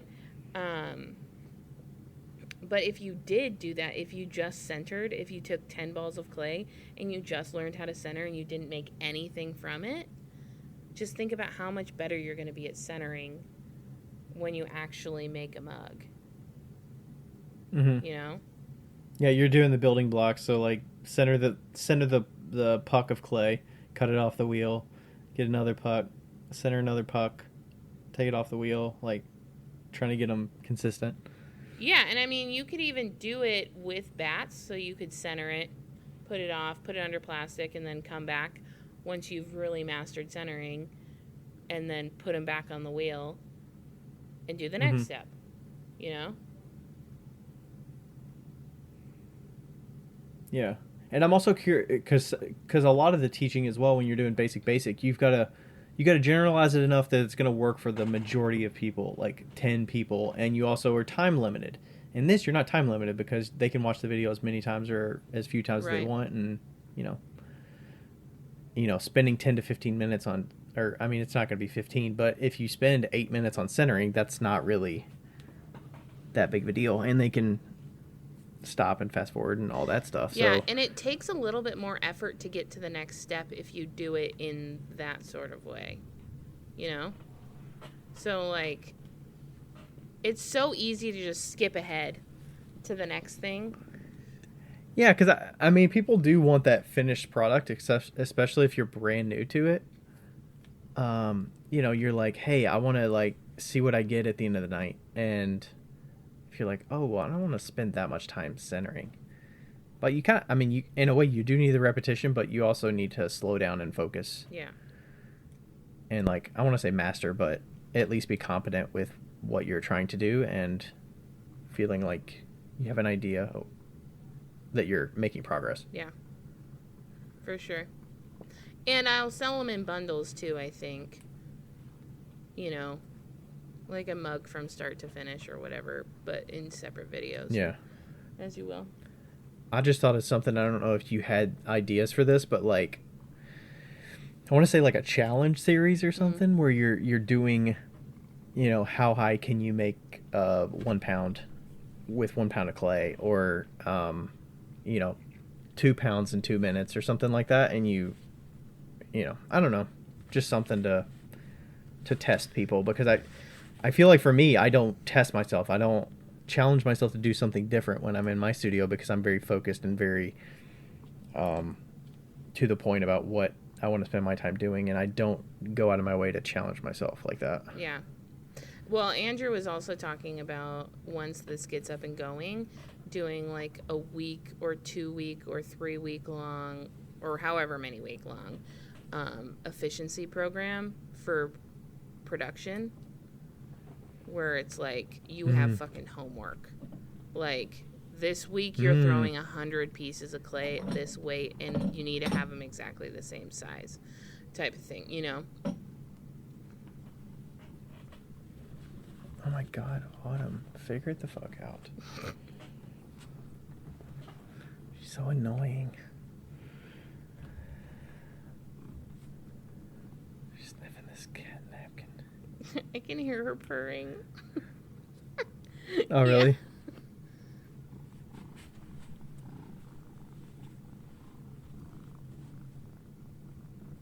Anyway. Oh my gosh, he just like spit. Okay. Anyway, Anyways, do we want to talk about my enough challenge that about I'm me. doing? Let's talk about what you're doing. What?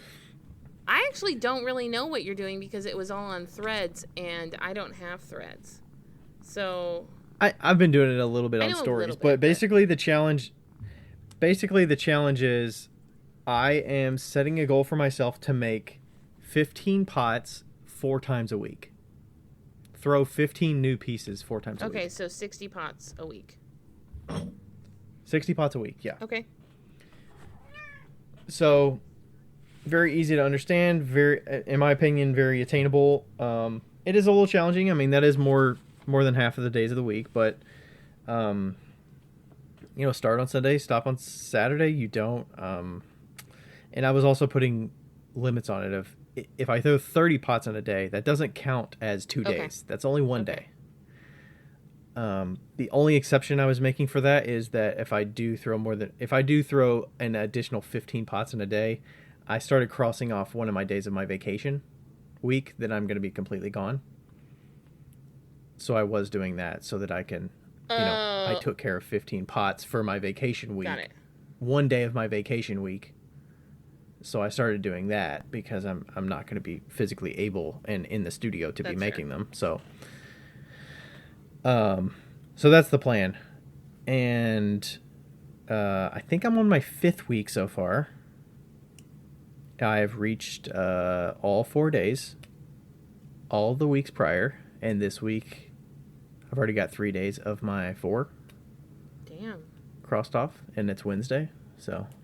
Do you feel like there's any, like, have you had any weeks where it's been, like, fucking struggle bus to get there? Um, so I tend to front load the week if possible because I know things can come up, and if I don't start early, like it feels really good to start on a Sunday and get something thrown. Yeah. There are some days that I have at least two instances I know that I haven't had that much time to do any throwing, and I ended up throwing 15 spoon rests to end the day, or 15 shot glasses. Maybe I ended up going to bed at 12:30 or getting out of the studio at 12:30 that night just because I got those 15 things done. Right. It was like a But last ditch, let's do the easiest thing effort.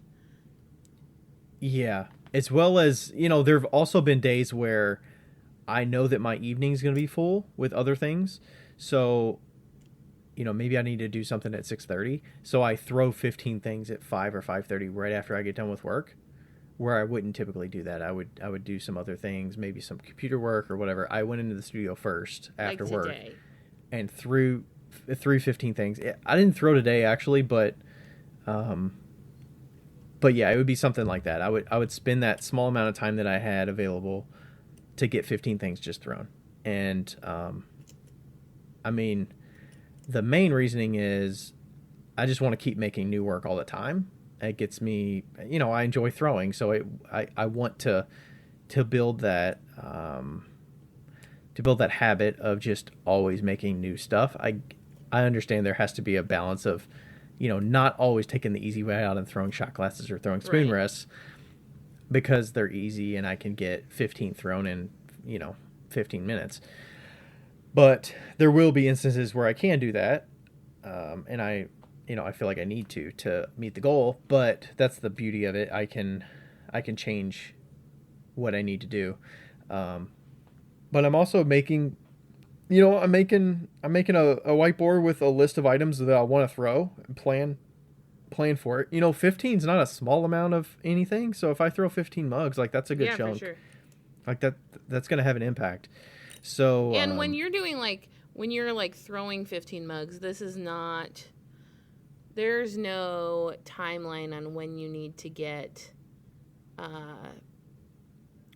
to get the handles done or anything like that. It stops no. there.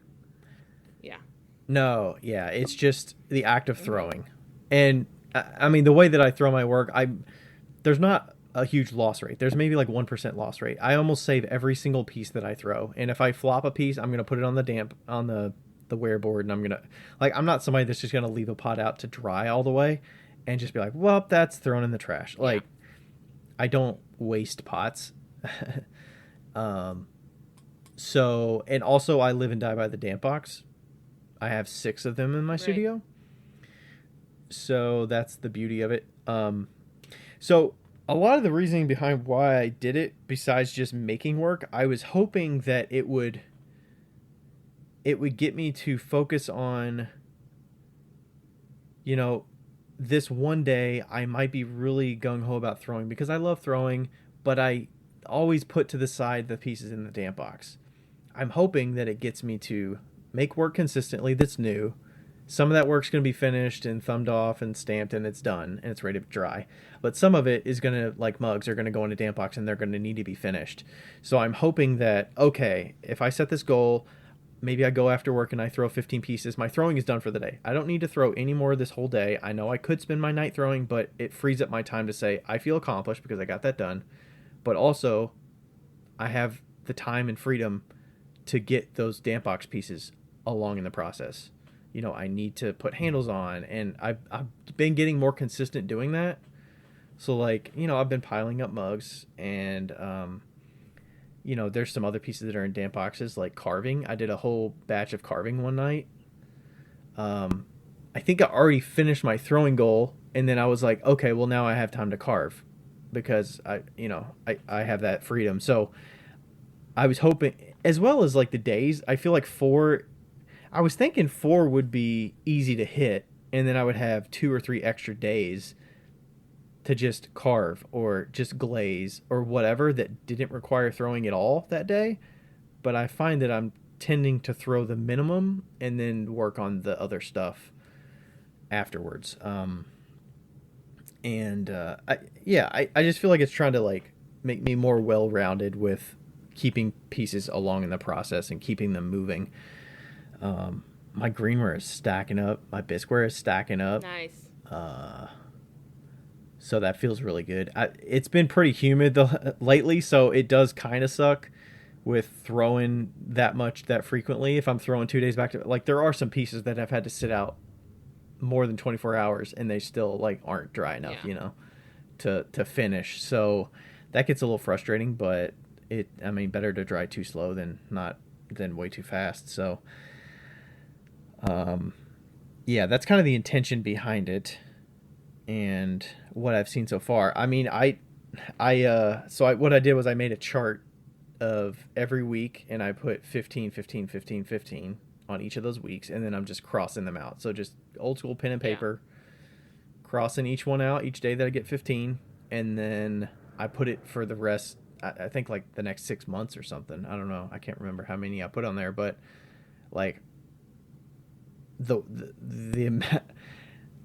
amount of discipline that I have for myself, like I don't see why I cannot put X's on every single day for the next 6 months.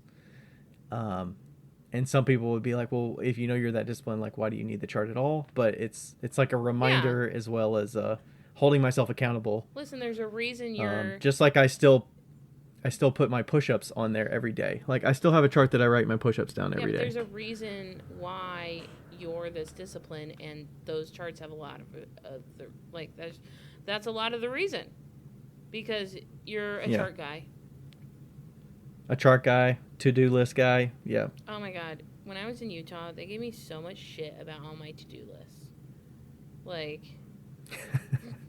Are you a pen and paper to-do list? Are you a computer to-do list? Are you a sticky note? Sometimes, okay, so I'm a pen and paper to-do list if it's with pottery. I am a notes to-do list if it's a grocery or I have to leave. Like, I have...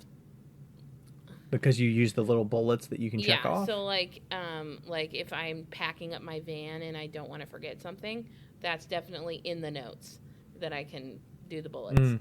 But I do like pen and paper. I love a good pen and paper note. But the problem is that I make just the same to-do list every single day, and then I... Oh, it's a daily to-do list. A lot of times it's a daily to-do list, and then I'll leave them everywhere.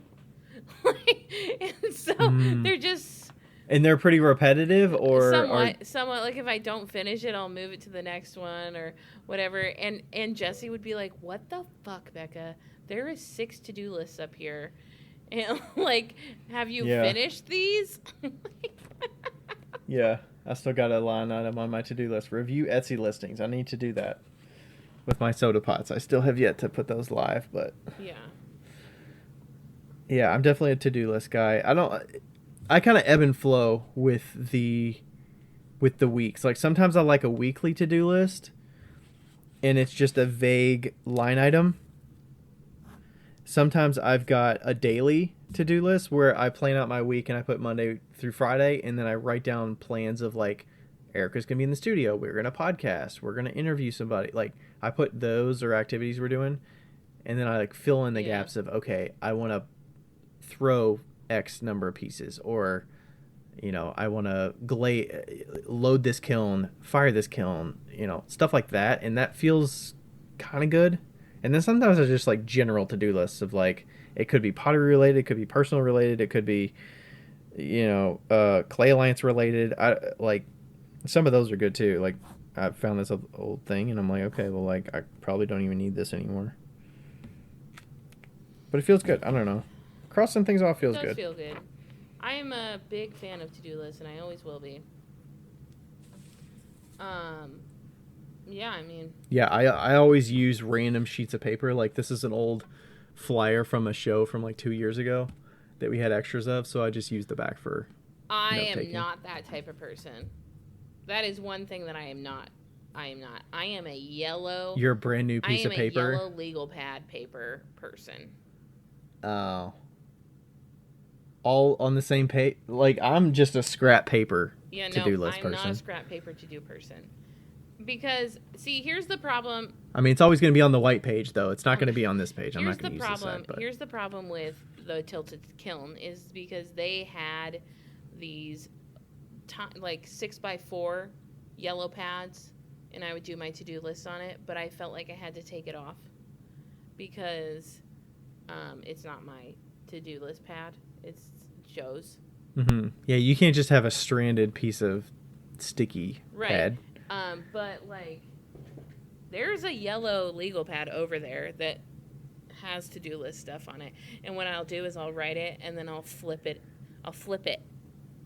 And then I'll write it, and then I'll flip it. I just feel like I never need more than a quarter of a page to half a page. I'm a big writer. Like, that feels perfect. That feels perfect. I think I'm a big writer. I try to keep it short and sweet. I have to, like, see the whole thing. I don't know why. I do know why. It's because I worked for a painting company, and my boss was a yellow legal pad writer, and I had to write everything down. And that is just, like, I don't know. It's just the way it is.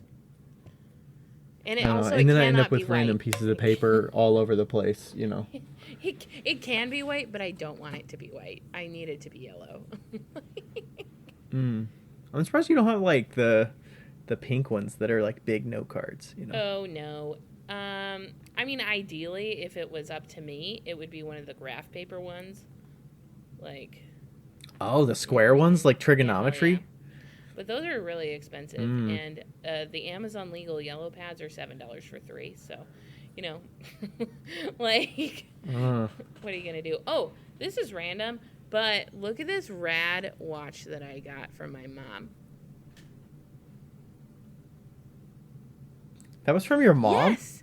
Okay, story time. So, okay, Is it actual vintage? It is actual vintage. Okay, we're starting with, I am a big fan of Swatch watches, and I always have been. And I have been waiting because they've had the neon collection is out, and I didn't love any of the ones that they. Didn't you buy one? You didn't buy it, or you bought some non-Swatch? I bought a non-Swatch one, but it had a fabric wristband, and it just didn't work for me, and I lost it because I had to take it off because it smelled. So anyway, well, because if you wear it in the shower and it gets like stuck, it like. Why do you wear it in the shower? Because you don't take it off. Oh, but it had cloth on it. I know, that's the problem. That's the design flaw. Anyway, do you shower with an Apple Watch? Yeah. On? Yeah. Really? Is that common? I don't know. I don't know. But I would forget it. If I couldn't keep it on all the time, I'd forget. Well, also you're community showering. You don't own a shower, That's so fair. Maybe that's the reason. But I can barely remember my pills in the morning. I can't remember to put a watch on every morning. Anyway, moving on. So. Yeah. Do you shower with your glasses on too? Sure do. No, So I finally, Swatch came out with new neon collection, and it's the 80s throwback collection, and I was like, I have to. And of course it's the most expensive one. I don't care.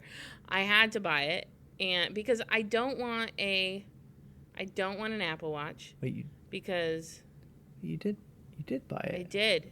But you got that one. Well, we haven't finished the story. So I bought this watch, and I'm stoked about it. I accidentally shipped it to my parents' house, and my mom has to ship it here. But I was telling her that I was going to have a Swatch watch delivered to her house, and she's going to have to ship it. And she goes, well, I have a Swatch watch. And I was like, no, I didn't know that. And I'm like, but it's probably not cool. And she fucking brings it out. It is cool as shit. It is like... It looks like an 80s version, or I don't know what... 1991, Swatch 1991. And that's perfect. It's a gray background. It's got the world in the middle, the Swatch switch, world in the middle. The hands, the hour and minute hand is bright pink. The second hand is bright green. There's purple, like, lines going all the way around it. And there's 3 orange circles that have the numbers in it. It only has 1, 8, 9, and 10. And it is so cool looking. And it wasn't working, so my uncle, who's a battery hoarder, I went down and got a battery, and it works fine. And then I bought this $10 wrist watch band. Oh. It was $10 on Amazon that fits it perfectly. And here we are. Nice. Brand new watch. But I still want the other watch. Do you want me to show you that one, how cool it is? Yeah. I mean, I could probably look it up. I'll tell people what it's called, too. And everybody's like, oh, you should get an Apple Watch, blah, blah, blah. I personally am more of an analog watch sort of person. That way I don't have to charge it. Okay. I don't like watches at all. I like watches because I like to know what time it is. This watch is called the Swatch Neon Hot Racer. Are you looking it up?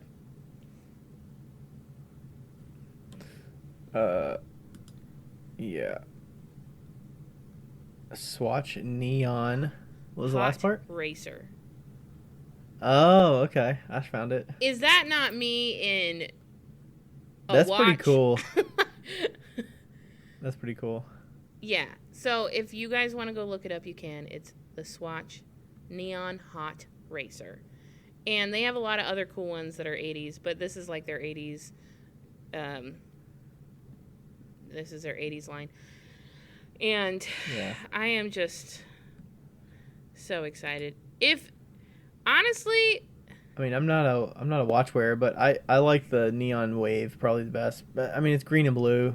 That's not too much of a surprise, probably. But I also like the Neon Jelly, the white one with the bright colors. Yeah, the Neon Jelly is really cool. I like the Neon Rider's face. It's like orange with 3 lines, and then it's got a green like surrounding thing.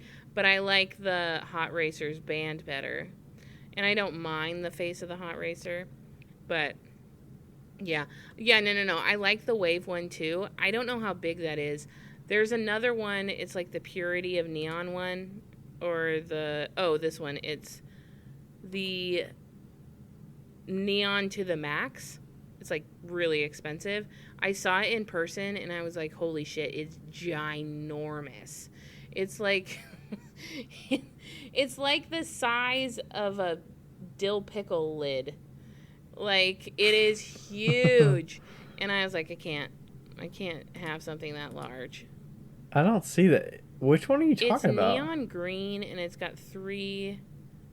I can send you this is the Amazon link, but that's okay. It's called the Neon to the Max, and it's neon green. It's got pink buttons, and it's got yellow and dark blue on the inside, but it is huge. Like, woof, huge. I was seeing this page that's a 1984 Reloaded that's got some different ones that are like... Yeah. That are kind of different. Oh, that was really big. Yeah, the 1984 Reloaded. I thought you'd kind of like the white one. That's got the kind of simplicity. I do like that one, but I think that if I'm going to get a $100 watch, I want it to be as loud as humanly possible. Yeah, that one's a little more classy. Yeah. Like it's got, somebody that's got some fancy rim It's glasses. But also that's one of those huge like ones. watch. That one's giant. Yeah. I like the neon pink podium one. That one's cool. But it's too... Yeah. I don't know. It was definitely a toss-up between the Hot Racer and just the Rider. But I'm excited to get it. The Rider's significantly cheaper. Yeah. But It looks sweet, though. It does look sweet. So... Don't lose it. I won't lose it. I promise. The only reason I lost the other one was because it smelled bad and I put it in my pocket and then it went through the washing machine. Okay? So, Ooh. Yeah. That's no good. But maybe someday I'll get the Rider too. Like maybe when I, maybe when I sell my first $10,000 in classes, I'll buy myself the rider. That's my goal. The rider, okay. I was like, wait, I was mixing up the numbers. I was like, wait, it costs $10,000. No, it costs $85. But I'm very confident. I'm like, I thought you wanted to spend your money on something else when you get to that 10,000. Yeah, but probably land, but that's fine. I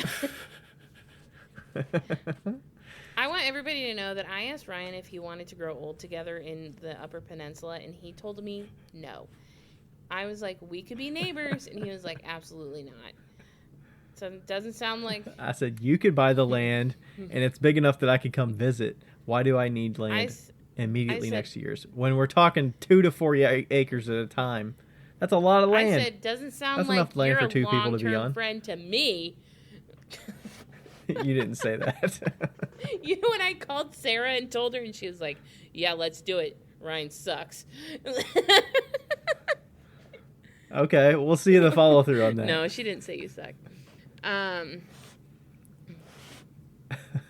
No, I was like, you buy it, I'll come visit, I'll see what it's like, and then I'll decide if I want to buy it. I still want to get land, but I will decide where I want to get it. There is significantly cheaper land northeast of that location. So, we'll see. But there's land in Arizona for $5,000 for 5 acres right now. So, I could buy that now. I mean, how close is Arizona to where you want to visit? Close. Is that right by St. George, though? It's like it would be like 2 hours away from St. George, which wouldn't be bad. So, yeah. So I'll look at that next year. Okay.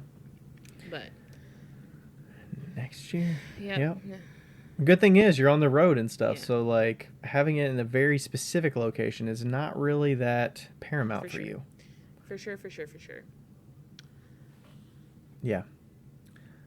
I'm thinking last words. I don't know where we at here. 12:01. I was wondering if there was a way to relate the two of our kind of parts that we were talking about between mine and yours. Well, I think it's about like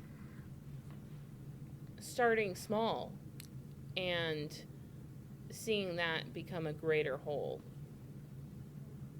Look at those deep. That was deep. I like that. Yeah. And like, I don't know. For me, it's all just discipline. I don't know how,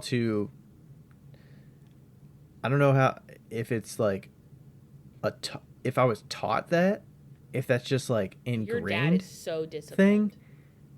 Like, yeah. Really? I feel like you got that from Carl. You're saying like with his boundaries of what he wants to do and what he doesn't want to do? That's a Carl situation. Yeah. And some of that comes with stubbornness. Yeah, I mean, he's super stubborn, and so stuff are like you. that too. Yeah. Yeah. Yeah, and I don't have that discipline.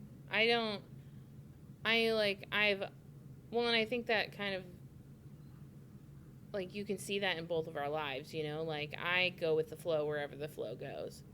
I'm a river, and you're a lake. So,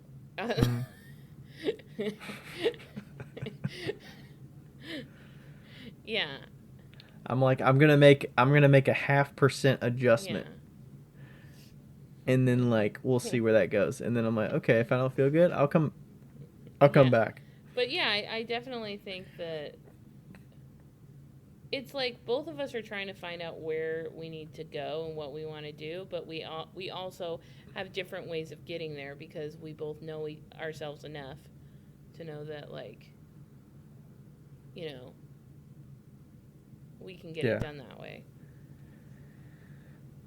Yeah, I mean, also, like, I don't know if the decisions I'm making in the short term are really going to work out for me long term. If like, you know, for me, like, it seems like time is of the essence. Like, there's so limited amount of time that I have to spend doing so many things that I could be doing. And, but also I think in the big picture, like, I'm still like relatively young. Like I can still, there's still a lot of life and time ahead of me. You got 50 years on you at but least. Also realizing that, you know, it's not it's not been a flash of time since like college, for instance. Like that's a big chunk of time. That's 10, 10, 11 years. Like that's not nothing, but it gives you a lot of time to like learn more about yourself, about what you enjoy doing, what you don't enjoy doing, like thinking ahead of like, what could a year from now look like? What could 5 years from now look like? Because you have that time and that perspective. But also it doesn't feel like a rush as well. Like I don't feel like I'm chasing something that I have to get done now. I don't know if that's because there's not an urgency for me, or but I do feel that hustle like within a year, because I look at the calendar and I set it up so that like my weekends are so full, going like we're always on the go and always doing things. So whether it's shows or traveling or kids' birthday parties or whatever, like that is going to be a constant, that there's always going to be full schedules. But how would I spend my time if they weren't full? Yeah. I think some of that kind of, there's so much flexibility for what I can and like don't have to do. Yeah, for sure. So I think a lot of that comes with perspective and just time. That I don't know that I could think back 5 years from now, or 5 years in the past, or 10 years in the past, and be like, this is what I foresee spending my time doing. But I mean, to a point, I probably did. Hopefully someday you have a golf membership.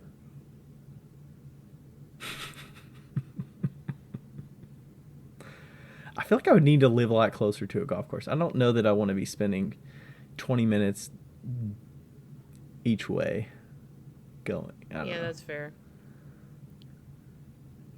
I was thinking about this in the last couple of years. I was like, because I talked to Rachel about this one-off. I was like, Rachel, we should have done like a bowling league. Like Rachel and I should have been in a bowling league. If they weren't so fucking long, if they weren't like 35 weeks, be like, okay, we could do a bowling league for like 16 weeks or 12 weeks or something. But they don't have them that short. Maybe in the summer. I'm not kidding when I tell you guys that they live literally a mile from a bowling alley. Like, it's next to the so close. It's next to the and post we didn't office go... that he walks to. No, it's not next to the post office. It's next to Lowe's, but it's pretty close. I mean, you could walk there. I'd look a little weird walking with the bowling bag, but they have lockers at bowling alleys. I was like, yeah, that's true. Yeah. But living that close, I wouldn't do that. My parents always did that because they were in leagues and they leave their stuff in a locker and all that. But we didn't go this whole season. It's one of those things you're like, okay, we're gonna go to the bowling, and then we never go during the winter. It's like a winter activity for sure. I'm like, okay, yeah, I'll go bowling, and then we just never went. It is not a winter activity. It's a summer activity. Yeah. Bowling? I think it's a winter thing. No, it's not because bowling alleys have air conditioning. I know. I just think it's a winter activity because there's less things going on to conflict. I was just thinking with summer activities. I'm used to our summers being full with shows and traveling and going to family and all those things. So that's why I think it's a winter activity. No, bitch, it's hot. You need to find some place with air conditioning. I mean, yeah. I mean, that's true, but time-wise, I don't think I would spend my time going to a bowling alley in the summer, but yeah, maybe we'll get to that. If I ever live next to you, we'll go bowling. We'll do it. I think we were gonna go bowling when you were here one time because we got a ball that you could use. Well, or whatever. We did go bowling once, and did I ever tell you I was in a bowling league in college? Oh no, wait, I wasn't in the bowling league because I didn't have enough money, but Teresa was, and I was her stand-in. Oh, you were a sub? Yeah. And I stole the shoes from the bowling alley. I had those for the longest time. And I painted them. And very inconspicuous with a 9 on the back of it. And that was when I got the bowling ball with Johnny Bravo on it. Bless. That was the best bowling ball of all time. Yeah, a line drawing of Johnny Bravo. Wow. Wow, wow, wow. Yeah, that was like old school back in the 90s and 2000s. They had the leagues and you'd get a Nickelodeon ball or whatever the Yes. theme was, the Johnny Bravo, and they'd be themed and you'd get like a quote unquote free bowling ball at the end of the season. And yeah, it was 8 pounds. Yeah. 8 pounds. It was dark blue, and it had yellow. The lines was yellow. Oh my God, so good. The line drawing of Johnny Bravo. Wow. Did you actually end up using it, or was it you did use that ball, or you got that from the league or something? I didn't get it from the league. Teresa found it in a thrift store for $6, and my grandpa has so many fucking bowling balls. How do you get rid of bowling balls? Like you can't. I was so sad because my bowling ball cracked because I used to keep it in my car because I did use it so much. I used to keep it in my car and it got hot and it cracked. And then I put it out on my lawn. Yeah. Oh, there you go. Lawn furniture. Or lawn ornaments. Yeah. Is that what you call it? Lawn ornament? Okay. That's like there might be some interest there. Yeah, you can make you could bury them deep and then just have like a little the mound. Is that a fucking bowling ball? Yeah, you're supposed to put the holes down. Hey, not you up. can make your own Oya pot with that. You just drill holes, drill down into it, and then drill holes out. I don't know what they're. I think they're made of like resin or composite or something. I don't know that they would absorb water. They're definitely not. Like it's not for that. Yeah, it doesn't absorb. No absorption. 0 absorption. Yeah. Yes. All right, let's boogie. All right, Autumn, get out of here. All right. Thanks everybody for listening. This was an interesting one. Honestly, this is one of my most favorite ones that we've done in a while. Yeah. Really? We need to get some questions. I feel like we need like a Q&A episode. I feel like we're due for that. Sure. For sure. Yeah, no, it was just really like us chit-chatting, So. Yeah. All right. Thanks everybody for listening. Yay. Bye. We'll catch you next time. Bye. Bye. Hey everybody, thanks for listening to another episode of Wheel Talk. This podcast is made possible through the contributions of all of our listeners who always ask us great questions, leave us reviews, and contact with us through social media. Thanks to all the fellow makers as well who take time to be interviewed and share about their lives and businesses. And thank you to Ashley from Boldover Ceramics and Lindy from Lindy Garner Ceramics for their assistance on the Whale Talk Podcast Instagram. You are invaluable. Thank you to everybody.